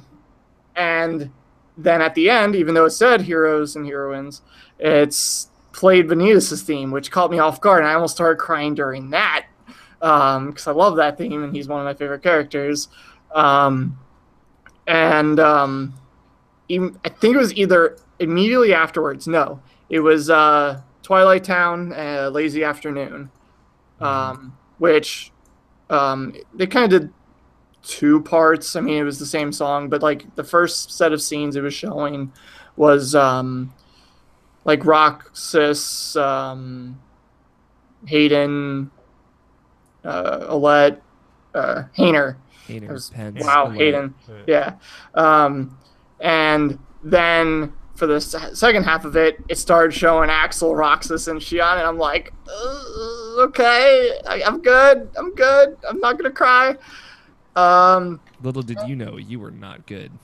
No, that was the prelude to me bawling my eyes out. Yeah. Because immediately after that song, it played Vector to the Heavens, which I started bawling my eyes out because it was showing Shion and all those cutscenes of her, and I just started fucking crying. I didn't know if my eyes were going to be red afterwards, but yeah, I didn't think I was going to cry that bad, but I would have been prepared for it. It caught me off guard because I was not expecting that. I thought Shion's theme was about all we were going to get of her, and nope, there was a lot of love for her, and I appreciated that a lot. That's cool. Yeah, and like there's certain things that like I didn't really expect as far as like the general populace of most. Like I know how I feel about certain characters, but people fucking love Roxas. Like Jesus Christ, like that whole theater was erupting anytime Roxas showed up, or just like bawling their eyes out. Like when the Other Promise came up and like that song started playing, girls was like, "Oh my god, like you just hear that all in the background and just like welling. Oh my god, man, it's just but yeah, like it's one of those things where like all said and done with this whole orchestra thing, it's one of those things where it's like you know, like how people are like usually just say something, how like something is overrated, and like I think there's a big difference between something that's overrated and something that's beloved. And this is like definitely like something that's like beloved, because like as much shit as Kingdom Hearts is as far as like story and like context and stuff like that, and it's like continuity, and like this the bullshit you go through with that series, like they make it worth it if you've been there from the beginning, if you know these characters, and just like this connection that you have that it has for you at the end of the day, like I couldn't love that series any more than when I walked out to that theater. Yep. And just like looked at that signed copy of Kingdom Hearts 2 Final Mix with Yoko's signature on it. So it's like it was, like I said, it was just too much. It was too much. It was a lot. 2017's been like a very crazy emotional year for me as far as like stuff is making me like go insane as far as my emotions. So That's good. Weird. Yeah, and what made that so great too is, you know, obviously it's Kingdom Hearts Orchestra, so everybody there loves Kingdom Hearts about the same as you. Yeah. So like there was cosplayers. I took some pictures of some, and like just sitting in my seats, like people around us were all talking about stuff like during the intermission and stuff. Like it's just like we're all part of one big family when we were there. And I don't get that from a lot of other series that like I go to see like at conventions and stuff. Like, yeah, you talk about the stuff, but it wasn't anything like it was at the orchestra. And that hit me a lot afterwards. Yeah, that's cool. I like it, and I think as a Kingdom Hearts fan also, like you there's never like a big group of us together a lot. Usually, like it's weird that there are two of us on this podcast as it is like regularly, or three of us if you include Scott. The fuck? Who's more of a It's three of us. It's three of us if you include fucking. At first, I thought he was I'm going sorry, with me, Justin, and then but I'm like, wait a second. It's three of us if you include Justin, because technically he's not a host. Well, that's what I'm saying. Like, hey, fuck you. You, me, and no, I'm sure. Scott's more of a quiet. Like, yeah, how bad it feels. Listen, man, Scott, you're not in those Twitter mentions fighting the fights, all right? Scott's just putting out there simple and clean, guys. I know. But like, yeah, it's so as a Kingdom Hearts fan, you know you're gonna get a lot of shit. So it's kind of nice to hear that there's just the thing where everybody's there and they're into it and they're having a good time and they get all the bad parts, but they're there for the good parts, and that's what matters. So that warms my heart. Anything else you guys want to touch on with that? Maybe to replay the series again. I beat Kingdom Hearts Final Mix on PS4. Then I'm almost at the end of Chain of Memories again. And then like I said with Chain of Memories, like Chain of Memories is a problematic video game, but motherfucker, does that story is like just get me every goddamn time. It's a real good story. Yeah. I'm sad that I waited on it for so long as I did. So, all right, how about we take a break, and when we come back, we can talk about. Now that I think about it, it's super weird that that's the game that got me into the series. The Chain of Memories. Yeah, was it really? It was. Wow. Yeah, 2 is my first Kingdom Hearts game. So, although I feel like could have been like Coded or something. Yeah, Coded would be the weirdest one for sure. Man, this looks interesting. Let's play it. When we come back, we're gonna talk about some news and talk about the games we played up through the first half of this year, which is now the first day of the second half of the year, which is crazy. And we'll talk about half year game of the year. We get some tweets about it as well. I think you solicited some option. So we got some tweets on that regard. So we will be back in just a little bit. Choo choo choo. I have to pee. My bladder is the size of my fist. Apparently. All right, I'll be right back. So Nabishan, What's that, man? I wasn't gonna tell him to keep going, but that's what this bonus content's for. So yeah, I didn't pick up the PS4 collection of 1.5 and 2.5 until this week after the orchestra. I'm like, all right, I guess I really want to play these games again. So I didn't play any of them. I really jumped on to get my emotional freaking high again, and with the new cutscene for 358, it's so good. I haven't seen it yet. I'll probably see it tomorrow because I'm almost at the end of Riku. So yeah, I was about to say that too, but again, I wasn't gonna drag it on. If you were done with Sora's or if you were done with Riku's story, but yeah, that new cutscene is freaking good, and it's what we all wanted that they finally delivered on for that. Good. So it's just one cutscene, probably like 3 minutes. Which part does it tackle? I mean, do you want me to tell you? I mean, I already know of what it is. Okay. All it does is does the it shows the final day. It's the Xion battle. Right. Like, it actually shows Roxas fighting that freaking awesome Xion armor, and a little bit more, but nothing like crazy. But like in the original, it just showed him about to fight, or maybe her walking out, and that was it. Like, and then it just showed Xion dying, and it was like, wait, what? Like, why wouldn't you show something? You showed like the weird small things for the other ones. Oh, right, because that's just a movie. Yeah. So it was weird that they were cutting out the one fight that matters. That makes it more emotional afterwards. Playing that game again. I want to play the game again. I mean, I like the game and all. It was like that's just so long. It is. It's a commitment. I was gonna say, I don't know if you want to make a commitment now, but during Extra Life, do you want to play multiplayer of it? Because I would be down. I love the multiplayer. Bring that and bring your fucking Chain of Memory so we could dual link or something like that. I don't. Okay, yes, I still have my games. I need to find a Game Boy Advance though. Alex should still have my connectors. Awesome. So it's possible. But I love. If you have the game, hell, I can fucking bring my Chain of Memories cartridge. So I should still have that too. And you should still have all that shit. I do. I have 2 cartridges of it because I lost the one, my actual one where I beat it, and I got another one and beat it, and then I found my original one, and I'm like, all right, cool, because that was where all my stuff was, where I focused on it more. Yeah, but 358 multiplayer is so much fun. I still love the story of me and my friend, just me and him, playing and fighting the hardest boss in the game, the Dust Flyer. Took us like 2 hours to beat. We were literally sitting there just playing it. We're like, all right, go over here. We're trying to like work together, healing and choosing the right characters, because like certain characters are way better for that fight.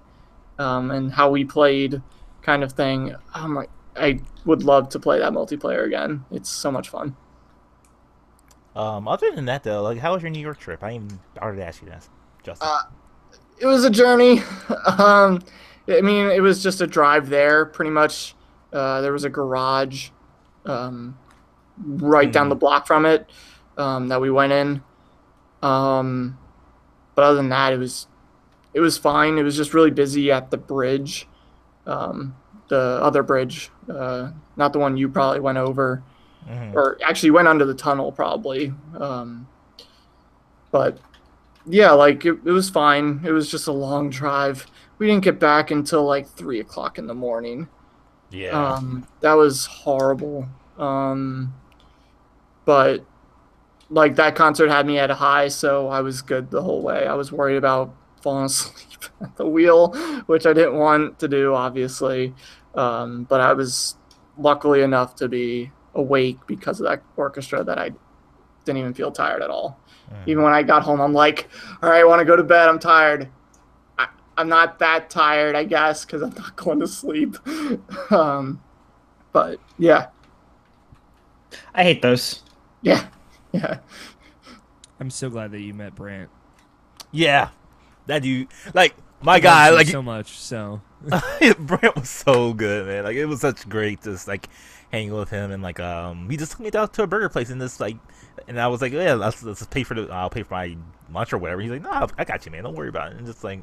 Fuck, and we just talked about E3 and the Switch. Brent loves the fucking Switch. My God. Yeah, dude. So, he's like, after every conversation, he's like, just put it on Switch and like, and I'll be good. Beyond Good and Evil 2, just put it on Switch. He'll be fine. But yeah, that was great. I definitely would like to meet up with him, like, and actually hang up in there because, like, apparently the only reason I go to New York is for Kingdom Hearts because that's twice I went there for Kingdom Hearts. So, yeah. Nothing wrong with that. I mean, like, but let's be honest here. It doesn't matter that the place was New York. It was the Kingdom Hearts. It was the Kingdom Hearts. It was the the Kingdom Kingdom Hearts is what mattered. Yeah, no, Brand's cool dude. Obviously, I love that guy. Let's get going. I mean, like, if it were in a different country and it was only playing in that country, I think you'd still do it. Yeah, no, I consider Probably. going to London for the Harry Potter play. That was just a thing that was like way too expensive. But yeah, I get it. Is Tony still alive? I hope so. I was gonna say we killed him with Kingdom Hearts talk. Yeah. Making sure. That's all. Just making sure. Hey man, we're not talking about Kingdom Hearts anymore. We got through it. I mean, hell, I'm wearing my Unverse shirt right now. Oh yeah, like, okay, sorry. I wanted to bring up one more thing because it was funny, actually.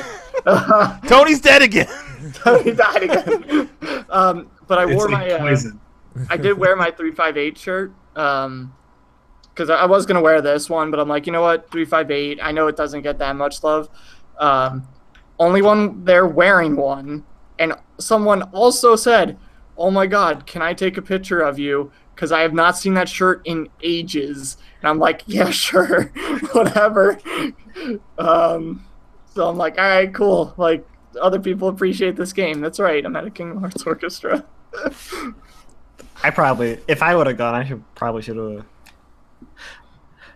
I know. I think I lost that one. Damn it. I only have one. It's Kingdom probably Hearts shirt. would have also been too small. Now. I was gonna say, I think I still have two of them. Because I had a Chain of Memory shirt at one point. Oh, okay. A Chain of Memory shirt? Damn. Yep. That's I was about to say, I need one of those. I They- finally bought a Birth by Sleep shirt because I needed one. Yeah, it was a long time ago, and again, now that I think about it, it wouldn't have fit. It wouldn't fit me now. It'd be way too tight. Yeah, Scott, you could rip out of it. It's like the Hulk Incredible Hogan. Yeah. All right. But yeah, I had one. I believe. I'm pretty sure it was a present of some kind from someone. The Chain of Memories, though. I know. That's why I'm like, find it, Scott. All right. I'm gonna play this thing now. Do it. News in gaming. Let's talk about some news. Not a lot of news that I wanted to talk about. One from last week, but Tony and I we did a kind of different format show last week, so we didn't get the chance to talk about it. But I did want to bring up IO Interactive, the makers of such fine games as Hitman, recently kind of removed from the Square Enix Corporation, has now become their own independent studio, and on top of that, they've retained the rights to the Hitman IP. So they almost came out on top. Yeah, Almost. They had obviously still hit with some layoffs because when you are a subsidiary, you don't have as much like financial weight, but now that they're independent, they do. But like you said, Scott, it is almost out on top. It was kind of like the best case out of a worst case scenario. Almost. The reason why it's almost out on top is because story's not over yet. Yeah. It's they've still that where they stand is still to be determined. Yeah. Is what I mean. They're okay for now, and they put out some some things out there just saying like, hey, like we had these layoffs and we were like we feel pretty regrettable about them, but they've been in pretty good spirits about this, and now that they've like retained the Hitman IP, that's good. Obviously they were the developers of the most recent Hitman, so them maintaining the IP, and being independent, they have a lot of options available to them to maybe like find a publisher, make another Hitman game, self-publish independently. They do have a lot of doors open to them, but we shall see. I guess we'll have to wait for now.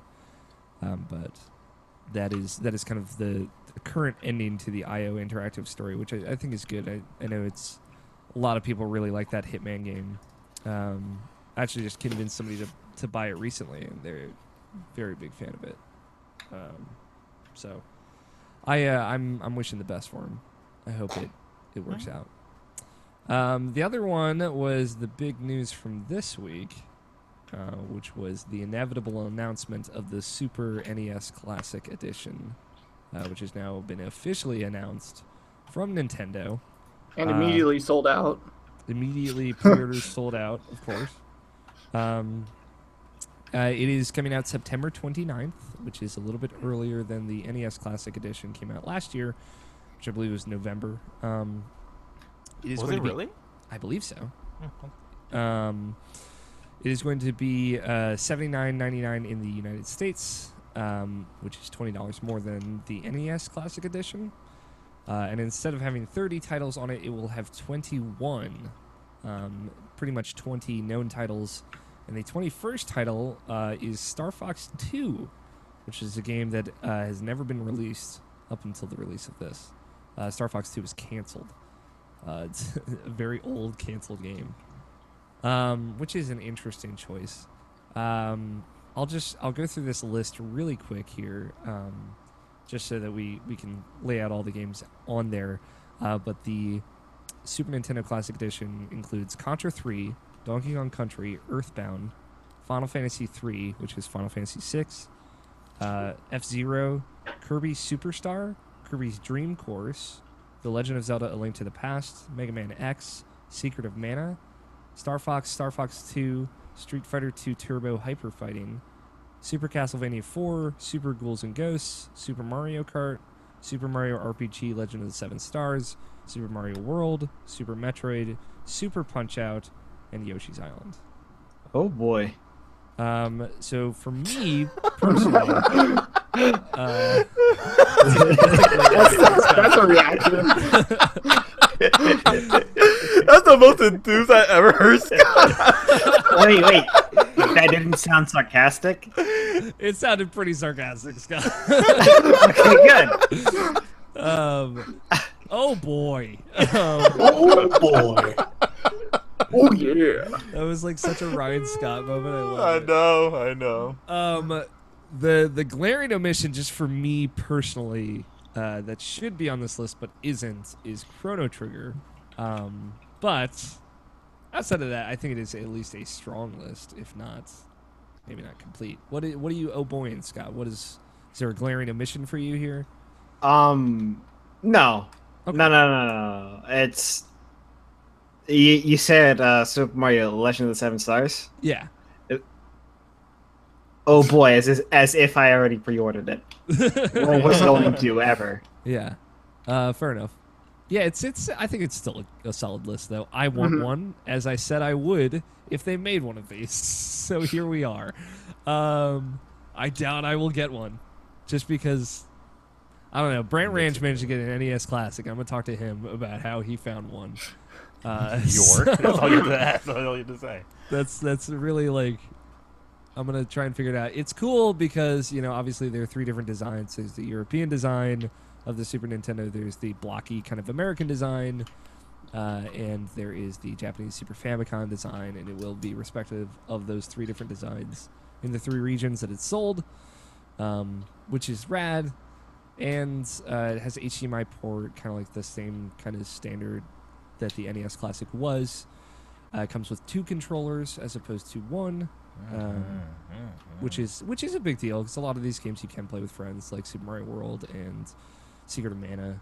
And Kirby Superstar, another one. But yeah, I don't know. Like we assumed that they would do this. I don't think there's any big surprise out of what they're doing this, other than like Star Fox 2 being on it is pretty cool. You actually have to play Star Fox 1 to unlock Star Fox 2, from what I understand. Just the first level, which is kind of cool. But you know, they've come out and said like, hey, right now we do not know if we are going to manufacture any more out of the calendar year 2017. So they've at least been upfront and said that, and they said they were planning on manufacturing several more, or quote unquote, I think it was significantly more. No, several more is probably the right amount. Yeah, like two, just two more than the NES Classic Edition, but that is all we know now. I don't think there's anything necessarily noteworthy to talk about here or to discuss, but it is out there. It has happened. It is coming out sooner than we could have possibly dreamed, or whatever you want to say about it. But I want one really bad, and I hate everything. And like I knew I would. I'll say like I probably wouldn't have wanted one as bad as I do now if Brant hadn't brought over his NES Classic Edition. It just showed me how like the interface and everything works. It is like a very slick and well designed thing. How do those ROMs look on the NES Classic? Because I heard they're really good. They're very good. No, ROMs. I just say games. I don't know why I said ROMs. Yeah, the game. I mean, they are ROMs as well, but they look very good. There's some cool like filtering that you can do on it, like CRT filtering that actually looks pretty good, like pretty real.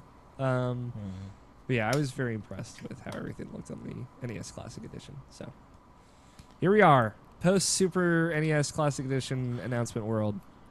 So what do they do next year? Do they Nintendo do 64? I don't think they can. I don't think they can, right? They can't do GoldenEye. They can't do Banjo-Kazooie. They can't do the stuff people care about. All they have is like Mario 64 and Wave Race and Pilot Wings and I don't know. Microsoft and Bumble? Nintendo getting all buddy now. Come on, Quest 64, guys. I don't know. Like, I think any situation where like you put out a classic controller that's an N64 controller, you should already know that you're fucking up, right? Like that controller is going to be bigger than the console itself. Yeah, exactly. Like if they put out actual N64 controllers for this thing, like oh god. Yeah, I don't know. They would have to do a lot more rights negotiation for an N64 Classic than I think is worth it. And also, that's like a 4-player system too. Cause like if they put Mario Party on that thing, then like, you know, I have to come with 4 controllers at least. 4 of those terrible, hideous controllers. Yeah, I don't know. The D-pad was revolutionary, though. So what would they probably do? Hopefully, what they'll do instead is that they'll rerun each one more time.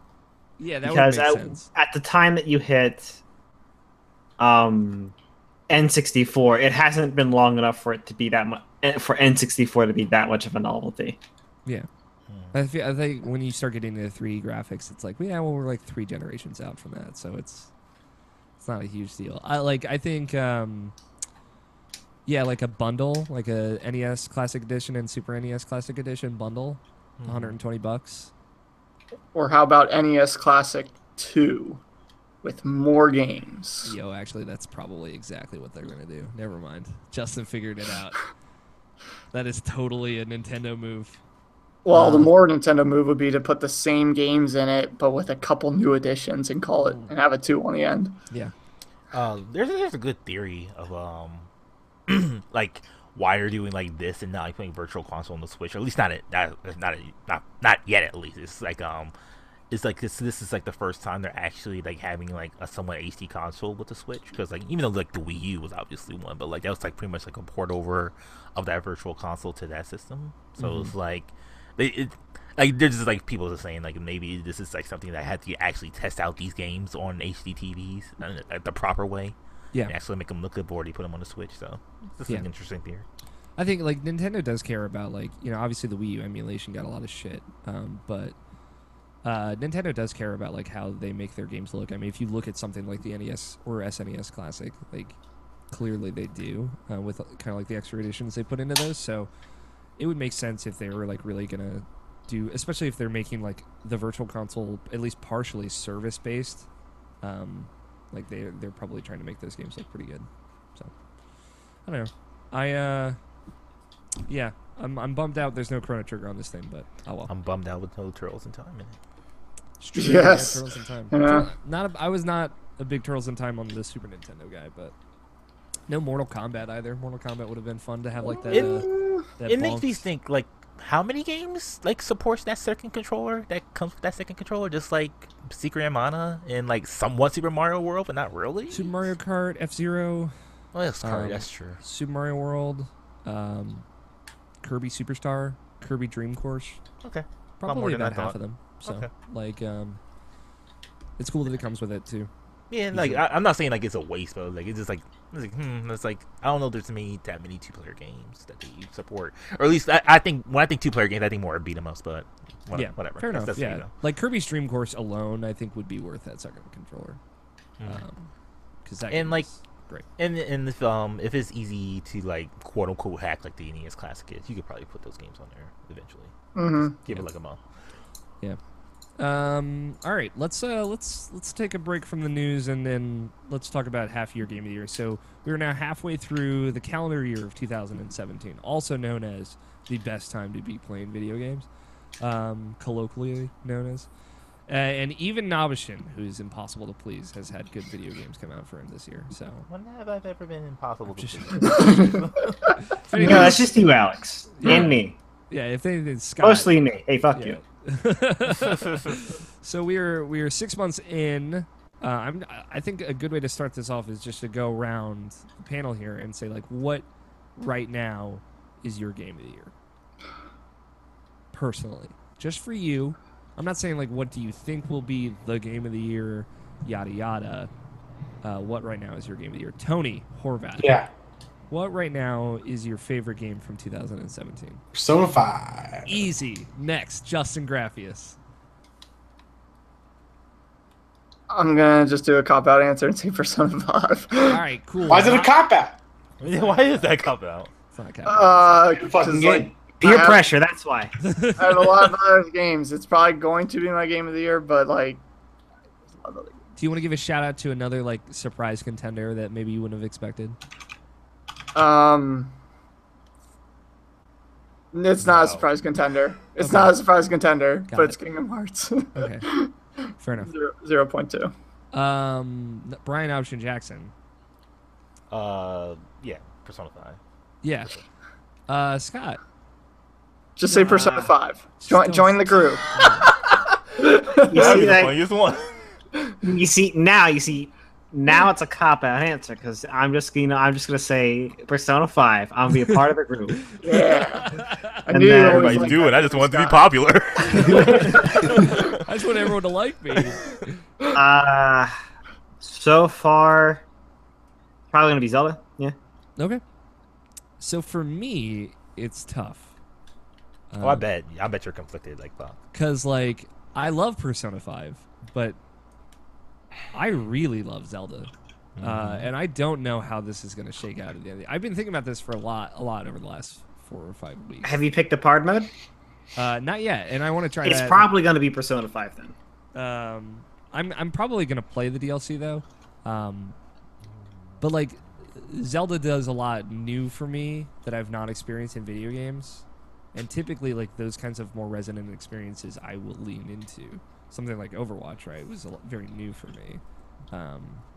So, like, those will tend to be my game of the year. I would say tentatively right now, Persona 5 is probably my favorite game that I've played this year. But Zelda could creep up to #1 by the end of the year. Creep up. Just climb that ladder. Because, like, again, like I said, after we kind of finished our major Zelda discussions, like, the further away I get from Zelda, the more and more like it just resonates, and I love it. I mean, like it makes sense too, because it's like Persona is iterative, and like Zelda is more or less doing new stuff for you. So Yeah. Mm-hmm. But like that's no disparaging to Persona 5. We're literally no, talking not about at 2 all. games that I've anticipated for a long time and love very, very much. So yeah, I like of the handful of incredible games that have come out this year. Heaven forbid I get laid with 2 of them. So, Yeah, it's probably Persona 5 right now, but yeah. It's been pretty good for video games. I'm curious, like, what is one game that has like come out and really surprised you this year? Justin. I'm looking at my list because I wrote down like all the games that are right now probably going to be in my top 10. Outlast 2 really didn't surprise me because I knew I was going to love it. But it's probably Friday the 13th. That caught me off That's totally a valid guard. answer, though. Yeah. I did not think it was going to be that great. Like seeing the videos of it at first, I'm like, cool. Like, yeah, you're going to be Jason killing counselors and all that stuff. That's awesome. But like just having the good times I have been with the game, it's definitely my big surprise. For me, it was probably Resident Evil 7. Like, I didn't expect to love that game, but I really did. I mean, like, Tales of Berseria was a big surprise for me too, but like, I was like hopeful with that. But yeah, Resident Evil 7 like really just shocked me with how into it I was. But yeah, that one was like one I was looking forward to, and I was expecting to play it in VR as well, and I never got the chance to. But yeah, man, I really like that game. What about you, Nabishin? Is it Nier? Yeah, it's absolutely Nier. Yeah. Something I knew I would like, gameplay wise, and didn't expect the story to be that deep and that good as it was. So, it had a lot of thinking moments of that game. Just thinking about a lot of stuff. So, yeah, that game is truly something special, for sure. Yeah. What about you, Tony? Biggest surprise would be PlayerUnknown's Battlegrounds, probably. Okay. I think that fits. Mm-hmm. That game blew up. It's like what, sold like 4 million copies now? I think. A whole lot of copies. Or it's like made $4 million. I don't know. It's made more than $4 million, that's for sure. Yeah, that game is popular. People like that video game. What about you, Scott? Like this is a tough one because it would be a PlayerUnknown's, especially because I walked into that game expecting not to like it. Yeah. But at the same time, I was thinking the same thing about Flinthook.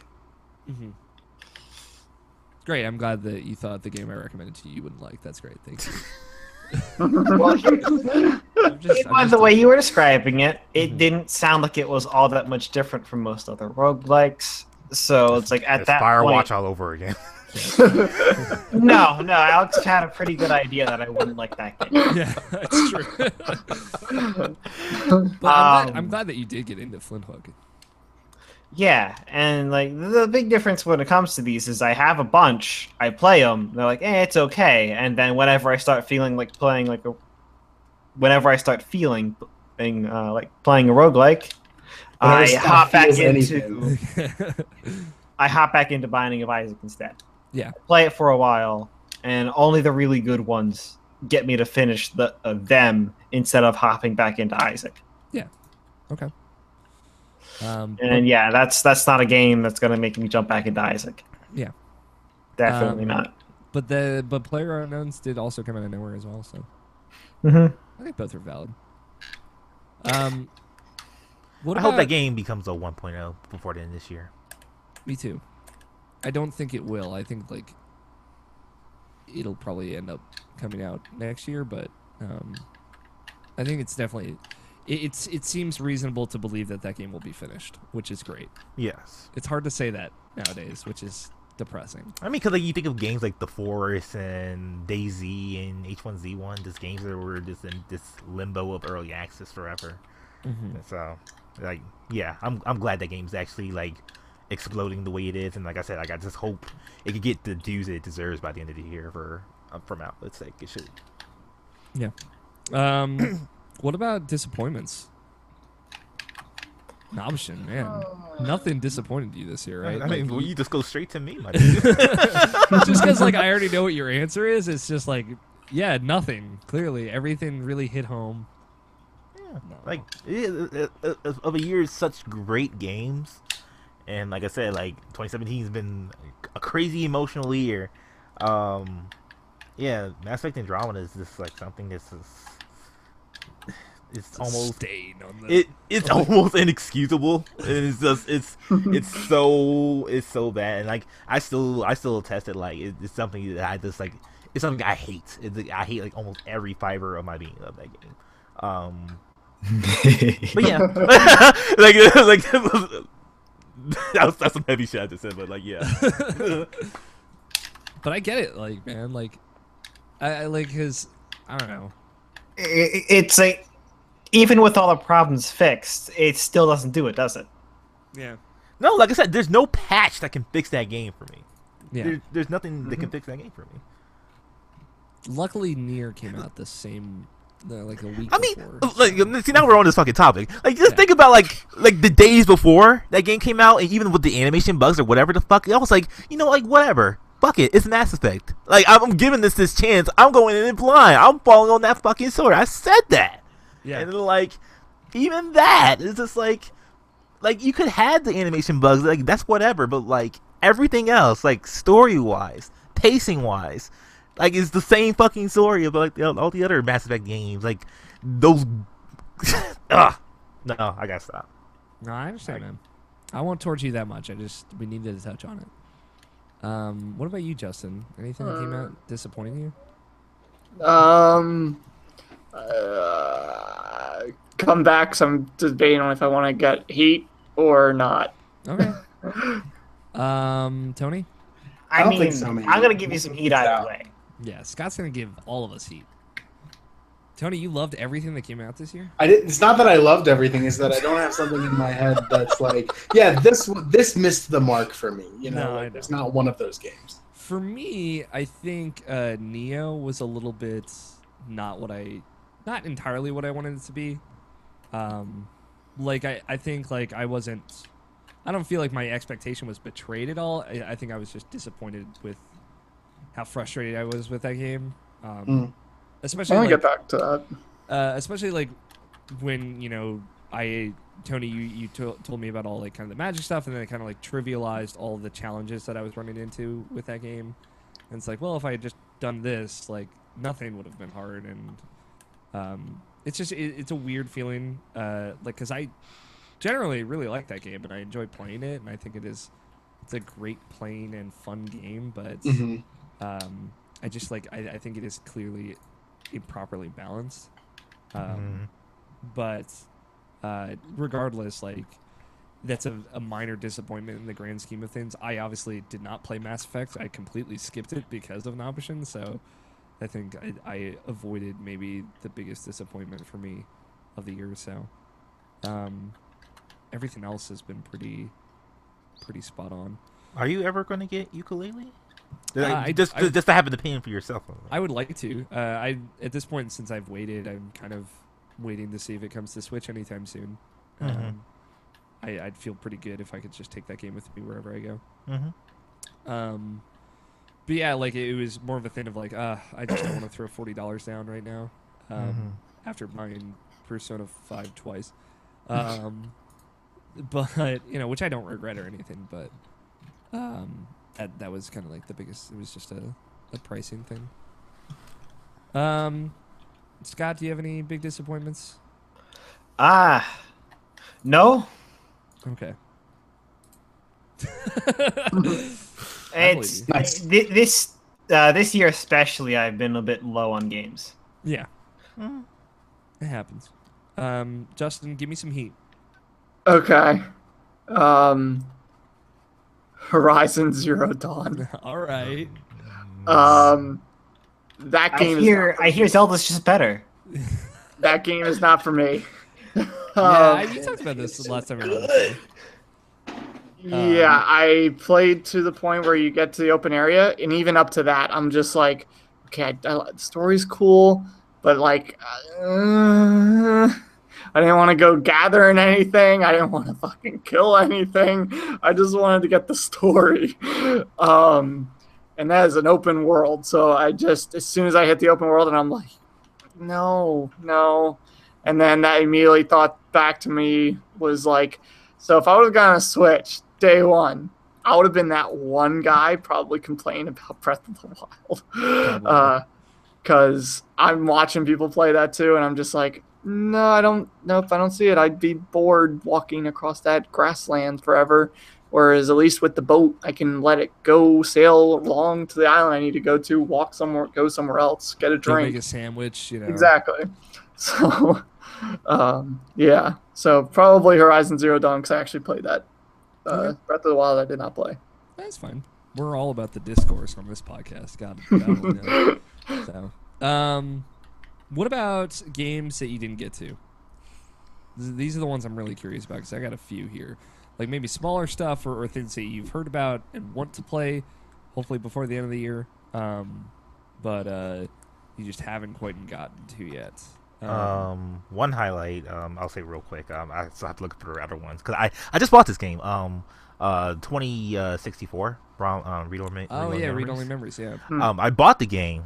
But like I can't play that game, and the reason I can't play that game, it reminds me too much about Valhalla, and I feel too bad that I haven't finished Valhalla, so that's the only reason I haven't played it. You should finish that game. I fucking know, Tony. Like I have to be in the right mood. I have to play that game. Yeah, you do. I know. What do you have any other ones, Namishin? Just like the fighting games, like Injustice 2 and like Tekken 7. Like I really want to play those games. Yeah. Just haven't gotten around to it. So yeah. I'm not into ARMS, so I'm probably just gonna skip that one. I'm into ARMS. God, I want to get ARMS. Yeah, I mean, big one for me, just For Honor. Really wish I had. No, I'm just kidding. I just did that to make NATO so angry. No, for me, it's like a lot of the littler stuff, smaller games. Night in the Woods, I have not played, and I would very much like to play. What Remains of Edith Finch, I have not played. Night in the Woods is another one. Yeah. What Remains of Edith Finch, I have not played. I would very much like to. There was another like notable one. Nier Automata. What did you say? Nier Automata. Nier, yes, but I consider that slightly bigger. That night, like I have plans to play that. Injustice 2, I would like to see like the story of that for sure. I think it might have been Rhyme. I'd like to check out Rhyme at the very least, but Ooh, that game just came and went. yeah. But yeah, like Next Machina, I would like to play. That just came out.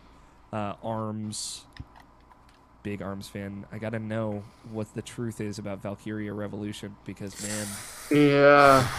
That's disappointing that I haven't even fucking touched that game. yeah, I don't know if that one will be worth playing, but yeah, I'm very curious to see like what's going on with that. But yeah, like just the Emily is Away too. Was that it? Yeah, Emily's Away too is a big one. Yeah, that was Okay. the one I was thinking of. Okay.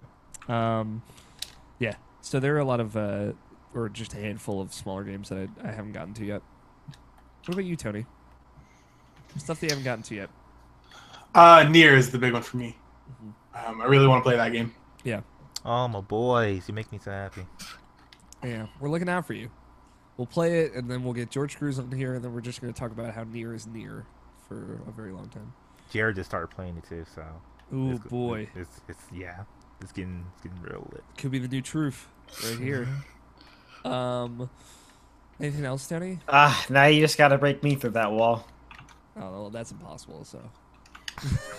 That's all I had noted Okay. before the show. Okay. Anything you want to play, Scott, that you haven't quite seen yet? Not that's come out yet. Okay. We'll get to Maybe Resident Evil 7, Okay. but at the same time, Yeah. I fell away from those games at 4. At 4 years old.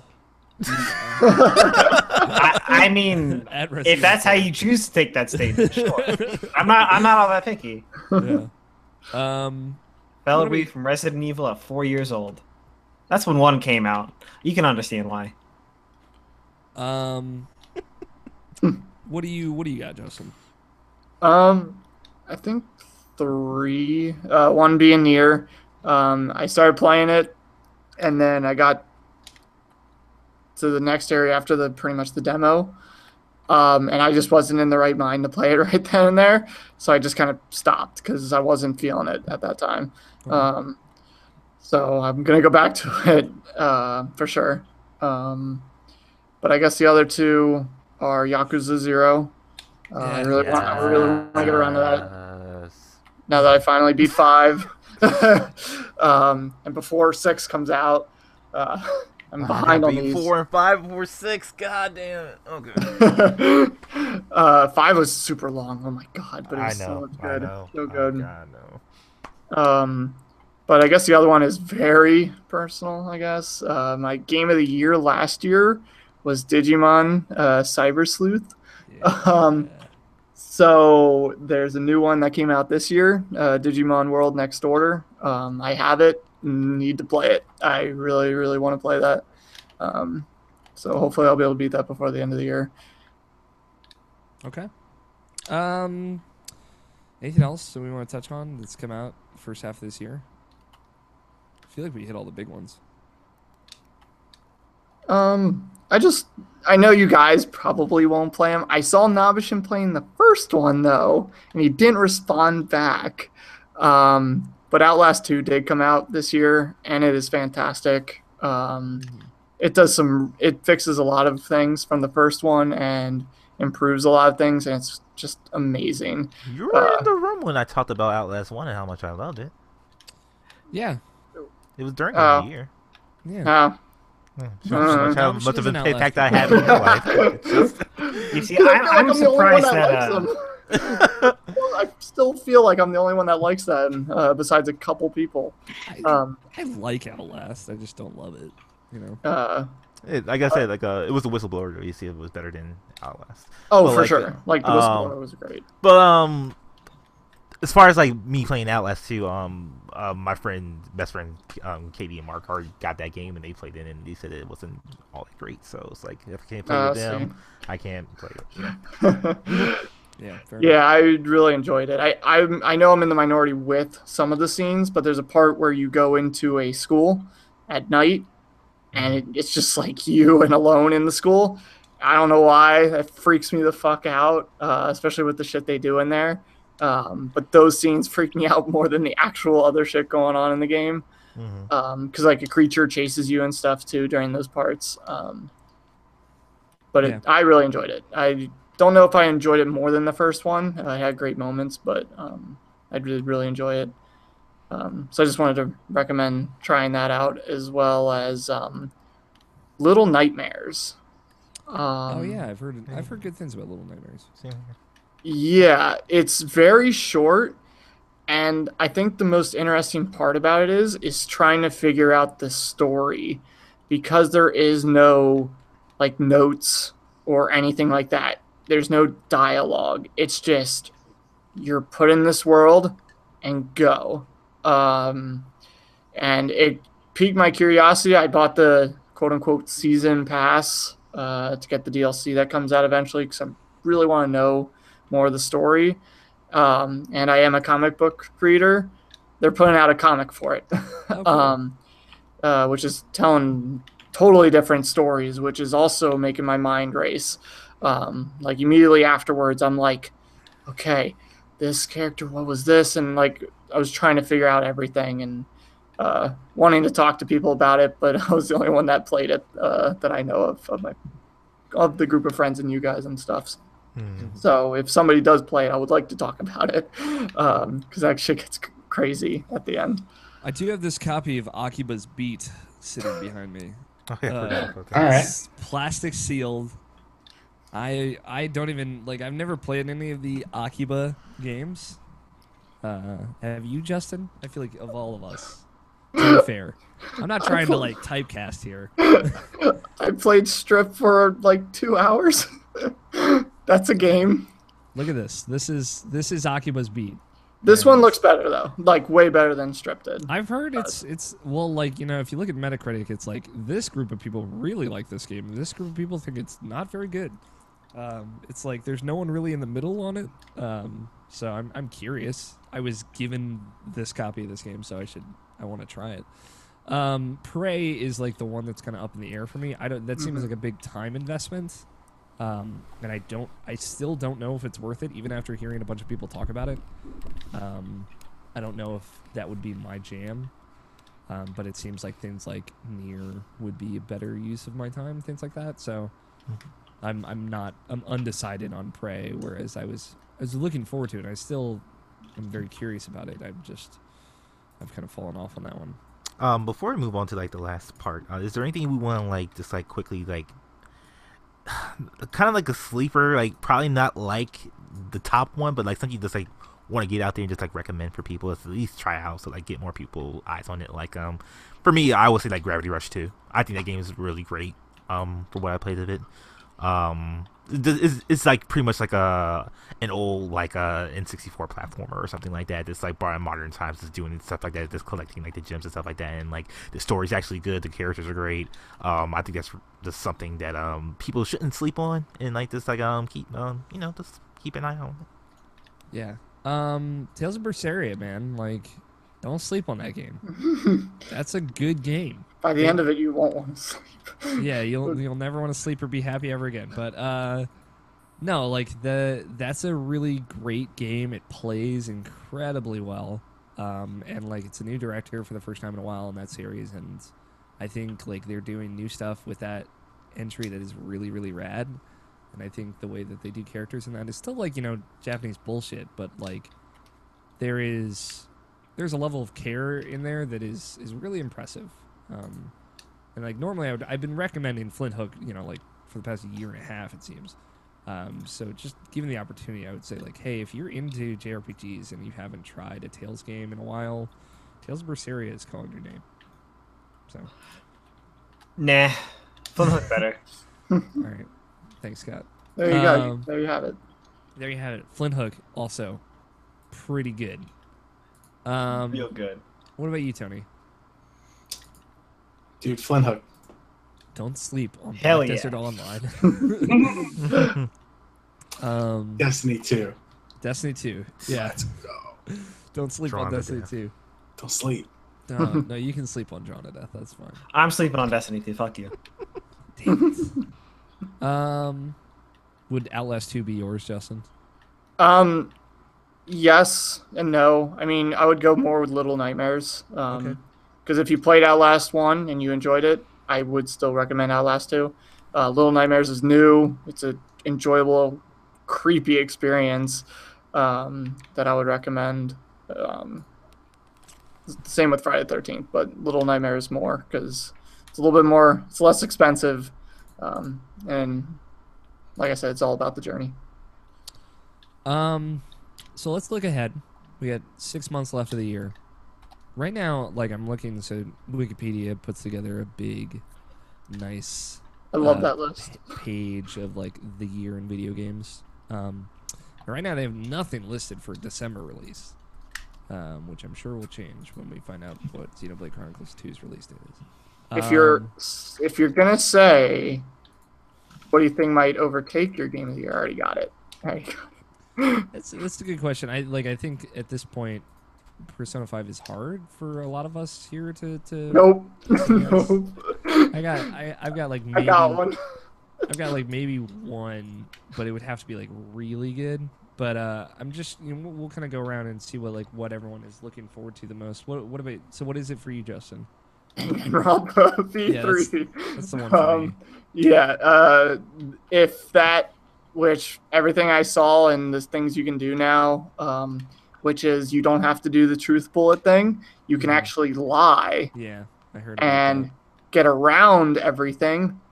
If that goes well, and if all the characters are still great like they are in the other games, which I don't expect them to be, yeah, I mean it probably could, since it's a new direction for the series, story-wise. Which game? Danganronpa V3, Dragon Oh. Grandpa. Dragon's Grandpa. Tony. Destiny. Destiny 2, man. It's going to be so lit. It's gonna be straight fire.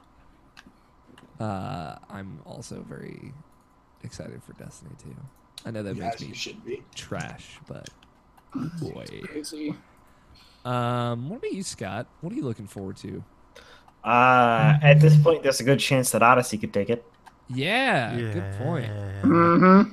Yeah, dude. There's I was a good looking at the list, I chance. There's a forgot. good chance. Yeah. And it's sad that there's a good chance, but there's a good chance that the Rabbids game could take it. Yo, man, I'm a believer. I'm with you. Fucking Mario and Rabbids XCOM. Nabishin? There's so much, honestly. Yeah, Like I'm looking at the list, and yeah, Danganronpa's up there, but there's some others. Because I'm looking at August by itself, and it's like Yakuza Kiwami, Life is Strange, Sonic Mania, and Uncharted. So. And that too. Yep, this year the crunch starts in August. Yeah. That early. It just goes way. It's just like that early. It started in January. It starts good in January because those are the late 2016 games. Yeah. And then usually there's like a nice little summer lull, which I guess is just July at this point. Yeah, because I have the Splatoon 2 that month. We've been in it for over a month already. Fantasy 12. Yeah. But like July also has Splatoon 2 and Pyre, which is Supergiant's new game. Dragon Quest 11. Oh my god. That's Japan. The Final Fantasy. Oh, is it? Thank God. Remake. Dude, like honestly, like Dragon Quest 11, I think I gotta jump on that. Like, there's so much talk about it that like I think I have to jump on it, even though I'm not a JRPG guy. I wish they would bring out 10, but I know why they're not, for obvious reasons. But yeah, I have 11. Oh my god, it sounds cool. Like I've still never played a Dragon Quest game, so I'm always curious. Me neither. I think that's the one I'm gonna jump in. I was gonna say either that or Dragon Quest 8 did come out on 3DS this year, so I would recommend. The 3DS is dead, man. Let's let it die. I know. Not until that game was alright. Not until Metro. Yeah, at this point, don't get me wrong. If they didn't do a Switch and they did another home console that was normal, I would still be rooting for the 3DS because I'd be hoping that they would do something with the new 3DS that they put out and treat it like a fucking new console. Yeah. But they're not. Yeah. So I want the entire thing to die because the Switch exists. Yeah, now they're just like putting out 3DS games that are just all in 2D, and it's like, what was even the point, you guys? That's why you got the 2DS. Yeah, for me, I mean, my most anticipated for the latter half of the year is Destiny 2. Like, I'm not gonna lie, it's Destiny 2, but like with the caveat that it's like, I'm excited because I get to play with that with a whole bunch of people. If we're looking at like the games that I'm just gonna sit and indulge in myself, it's like Mario Odyssey and Danganronpa. But I'm like really excited because Destiny 2 is just gonna be. I'm gonna be able to come in from the start on that with a bunch of people, and like we're gonna be able to discover that together. Dude, you're gonna double dip on that, aren't you? I am. I'm making the budget for it right now. I'm having my budgetary meetings with Gus. It's like If you get it on the computer, like this is the one caveat. Here we go. The only way I'm getting Destiny 2 is if you get it on the computer. Okay. Specifically you. Specifically me. Yep. Only you, Alex. You're putting me in a tricky spot here, Scott. But I do want to play Destiny with Scott. Oh man. I'll put that on rain check.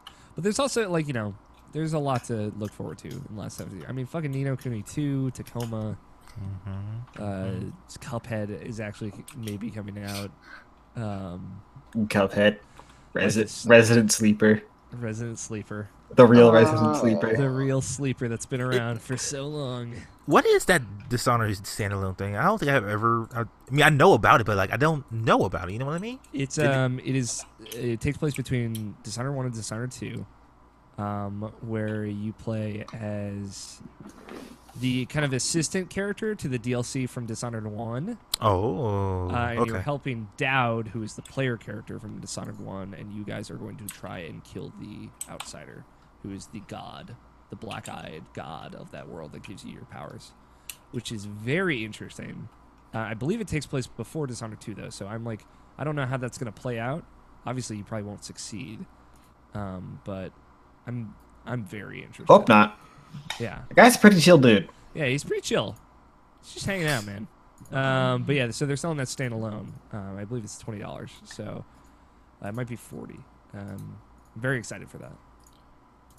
Oh man, I know I'm the only one excited for it, but I'm really looking forward to The Evil Within too. No, you're not. You're not the only one excited for that. Yeah, Really? Me and Alex bought the game so we can Yeah, maybe get excited for it. Okay, good, because I feel like I'm the only one that was actually like, woo, finally!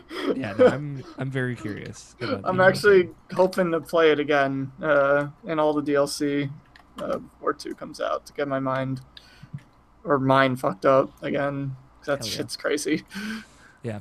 Although I think I had like a major part of that game spoiled for me, but we'll see. Still the journey, right? It's all about the journey. It is. So yeah, that's I think gonna wrap up like what we're looking forward to. There's plenty more. Like I don't think we need to sit here. Oh yeah, no. There's quite a bit more. Yeah. Let's just go down the whole list. All right. No. But I do want to let's touch on the people that tweeted in and talked about their half-year game of the year. Thank you to everyone who tweeted in. Thank you, Namashin, for putting out the call out for the tweet. Remember, you can always tweet your questions or look for our tweets and tweet at IrrationalPod with hashtag IPQ. Get you on the show. Harold Price at USF HBOM, his favorite games throughout the year so far: Fire Emblem Echoes, Ever Oasis, Use Your Words, Wonder Boy: The Dragon's Trap, and Emily's Away 2. A lot of good picks on there. Fire Emblem Echoes. You ever gonna go back to that? I haven't heard the Dragon Trap game before. I've heard of everyone else. Wonder Boy. It's a Boy. remake of Wonder Boy, which is like super old game. It's very, very pretty. It's cool too because I played it at PAX East. You get like you play as different characters with different powers, and they like transform and stuff. It's cool. Michael Martin at Bizarro_Mike Tekken 7, all caps. The one truth. Any exclamation points? No punctuation at all except Tekken 7. Well, he's not that excited for Don't it. Then. sleep on it. He's like 5 exclamation. It's already out. I know. Go get it. Trevor Starkey at Snarky. Horizon Zero Dawn, Persona 5, Death Squared, Super Rude Bear Resurrection, and Night in the Woods. Those are good picks. And then he replied to Michael Martin's tweet saying, like, maybe they'll get you a modified top 10 list this year. Michael Martin's top 1 fighting game of 2017. Griffin Guccione at Griffin Senpai on Twitter. Best single player adventure. Yeah, I don't know. Some guy. Horizon, best multiplayer shooter. PUBG, and best fighting game Injustice 2. John Anderson says, it's so basic, but Zelda and Persona 5, even though I haven't finished either of them. I don't think that's basic, John. Let's see. Anything else here? George Cruz Alvarez at J Cruz Alvarez 26 on Twitter. Nier Automata, Breath of the Wild, Night in the Woods are his top 3. Best soundtrack is Nier. In 2017 game I most need to play, Gravity Rush 2, he says. There you go, Namashin. A little bit of love. Cameron Abbott at Unsexiest Comedy. Horizon Zero Dawn, Persona 5. Need to play more games. Emily's Away 2. George has more. He says, other 2017 games I need to play. GNOG. I don't know what that is. Edith Finch, Horizon, Everything, Blackwood Crossing, Little Nightmares, Tales of Berseria. Finally, somebody mentioned Tales of Berseria. Cinderblock at Renderblock says Horizon was so fucking good. That's all you need to say. Stephen Coffin says Zelda, Neo, Night in the Woods, Horizon, Nier, Rhyme, Tekken 7, Injustice 2, Yooka-Laylee. That is 9 games right there. That's top 9 list. And then he says Game of the Year 2018 will be the unannounced new custom Robo game for the Switch. Keeping the dream alive. Logan Wilkinson at Lefty Logie says Horizon, Edith Finch, Emily's Way 2, Resident Evil 7 are my top 4 right now. Best soundtrack is easily Emily's Way 2. Game I need to play more of is Persona 5, and also shout out to Mario Kart 8. That's it. These are good ones. We got more. Oh, there's more? Yep, NATO J. Oh, let me see. For Honor. Yeah, For Honor, Resident Evil 7, VR, PUBG, I think that is how you pronounce it. Yeah. Yep. Zelda Batuwa, Duel Links, and Divinity Owls 2. Asta. Let's see. And we have one from Jared as well. Oh yeah, motherfucking Nier Automata. Also Injustice 2, Resident Evil 7, and Next Machina. Shout out to Next Machina plays. Yeah, and also in the chat we just got a bunch of Persona and Horizon. Cool. From John Ferguson and Nicole. I'm very excited for this other IPQ that we got from JC Ramirez at Silver PR. Says, I'm going to watch Batman vs. Superman for the first time right now. We'll keep Nobishin in my thoughts. Hashtag IP spoilers. Hashtag deep cut. So that's good. That's good to hear. A lot of good picks. I feel like a lot of people definitely gravitate to the big ones this year, which usually isn't the case, but there's some good smaller ones that it's good to hear more about, like For Honor. You know, nobody plays that game. It's good to hear that some people still care. Well, remember what I said? Remember what I said about last time we talked about it? Yeah. Although I never really finished, but it's gameplay itself is good. Yeah. Everything that surrounds it, in one word, that best describes it is scummy. So they boycott. The people who played it organized the boycott.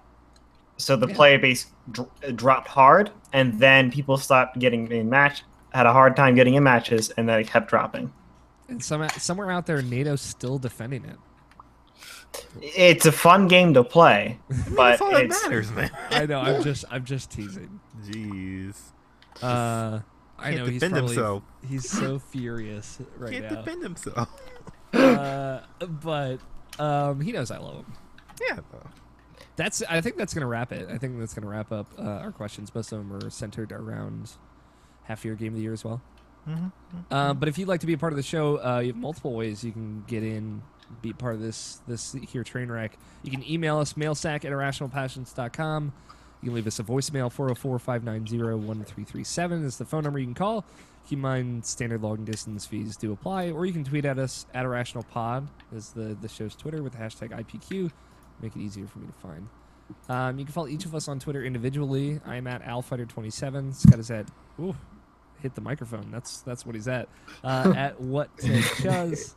Nobishin is at NABESHIN186. That's Nobishin186. Tony, you're at Tony Horvath. All one word. True. Nothing about that is wrong. And Justin is at the Sigma Omega. Yeah, don't follow that guy. He's an ass. Yeah, he's such a jerk. All he does is talk shit about For Honor all day. What's For Honor? Exactly. What is For Honor? You can follow the show on Twitter at IrrationalPod. Some other stuff, rate and review us on iTunes and Stitcher. Go to VGEvo.com. Check out the podcast network there that we are a part of, as well as Monthly Passions podcast, which is out there. Listen to the most recent couple episodes. They're very good. Go to twitch.tv/IrrationalPassions and follow our streams there, and youtube.com/IrrationalPassions to follow our YouTube videos there, like the video version of this show. Hopefully Jacob, Brian, and I will be streaming more Resident Evil 5 very soon. And that'll be archived on YouTube. And if you like this show, tell your friends about it. Word of mouth's the best way to spread the love. And for everything else, Irrational Passions, IrrationalPassions.com. It's the website. How do you guys feel about bets? I always win. I don't even know if that's true. Justin, Always bet on red. Justin, you are the fifth party here, so you get to decide what team you're on. Keep in mind, Scott and I are still losing by 9 points, I believe. God damn it. By 5 points. It's not that bad. Like I said before, I have to go with always the losing team. Which hopefully you catch up, so then I can be on the other team eventually. Someday. Then welcome to Team Flaught. We are the best, even if statistically that's not true. So just real quick to catch Scott and Nobishin up from last week. The bet that we resolved last week was the God Wars Future Past bet. Future Past. So essentially, we were checking a YouTube video to see how many views it was on it. But here's the tricky part. Last week they posted another YouTube video that represents the North American launch trailer on the NIS America YouTube channel, and the one that we had viewed before was the European launch trailer on the NIS America channel. So if we went off the new posted video, Tony would have won. If we went off the original video that we were looking at, I would have won. So we just gave points to both teams. That's how we resolved that. So this week's bet. Next Friday, Kirby's Blowout Blast releases for the Nintendo 3DS. It's gonna suck. Great name. It's gonna suck something. In the comments of the launch trailer on the North American Nintendo of America YouTube channel, how many words will be in the top comment? It's a classic. In the top comment, not the most recent comment, but the top comment. And you can go ahead and type in your bets in numerical form in the side chat we have here in Google Hangouts. And get ready to set them. Because just trying to make this as hard for you as possible, Justin. Yep. I got a random number. God damn it, Tony. What? I did the same number. Mine happened first. Yeah, it's all right. Scott, are you really going to bet 0 here? Yes. Okay. I guess It's still a win. It's still a win. A win's a win. So I bet 14. Scott bet 0. Tony bets 14. And Nabishin bet 22. And Justin bet 5. So we have like all of the low end covered on Team Flawed over here. And anything above 14, Team BBC wins. There you go. I'm curious. I'm curious about Kirby's Blowout Blast in general. Which I say the least sarcastic I've ever said anything in my life. Just to catch everybody up, the team scores right now, Team BBC is sitting at a pretty 32 points. Oh, fuck.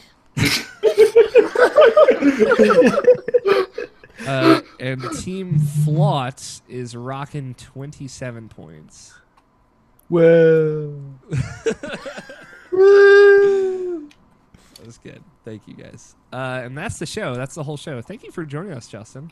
No problem. I hope you had a good time. I did. Good. I hope everyone had a good For the time most part. watching and viewing.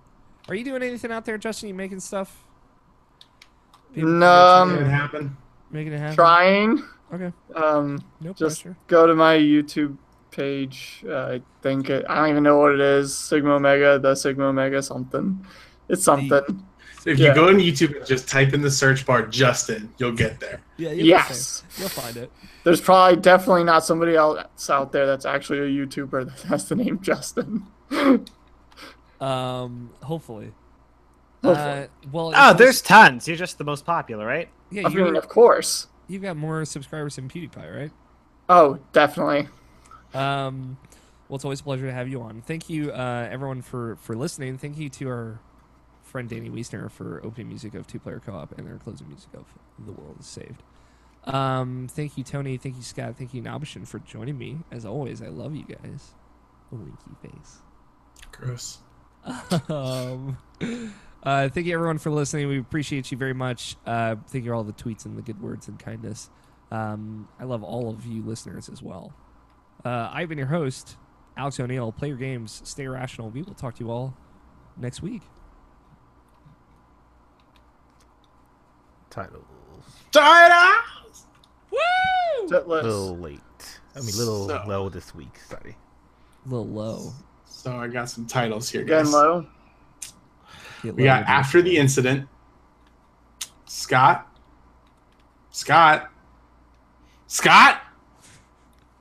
He's down with the Zen. Fill me with video games. I didn't say naked blue aliens. Oh boy. And everybody was doing it. I just wanted to be popular. I really like Fill Me with video games. Me too. Yeah. I also like Old Boy, though. Just, nothing will fucking better encapsulate that moment. But at the same time, how can we pass up a solid Snake reference in the title? Apparently pretty easy. I mean, easily. If you want. Aw. Alright. Fill me with video games. Yeah, fill me with video games then. Who wants to say the number? I can say the title. Justin. Justin, you want to do this? I trust you with this. I'll try to do it on my first try this time. Okay, it's episode 334. Okay. Do you want me to write it down in the Google Doc for you to read? No, I'm good. Okay. I'm good. I remembered it. I think. This is Irrational Passions Podcast, episode 334. Fill me with video games. Oh boy. Oh boy. Oh boy. There was a very creepy look that I gave the camera there too. You can stop recording now. Can I? Yes, you may. Thank you everyone for watching and for hanging out and chatting and everything. Have a good night. Bye everyone. bye.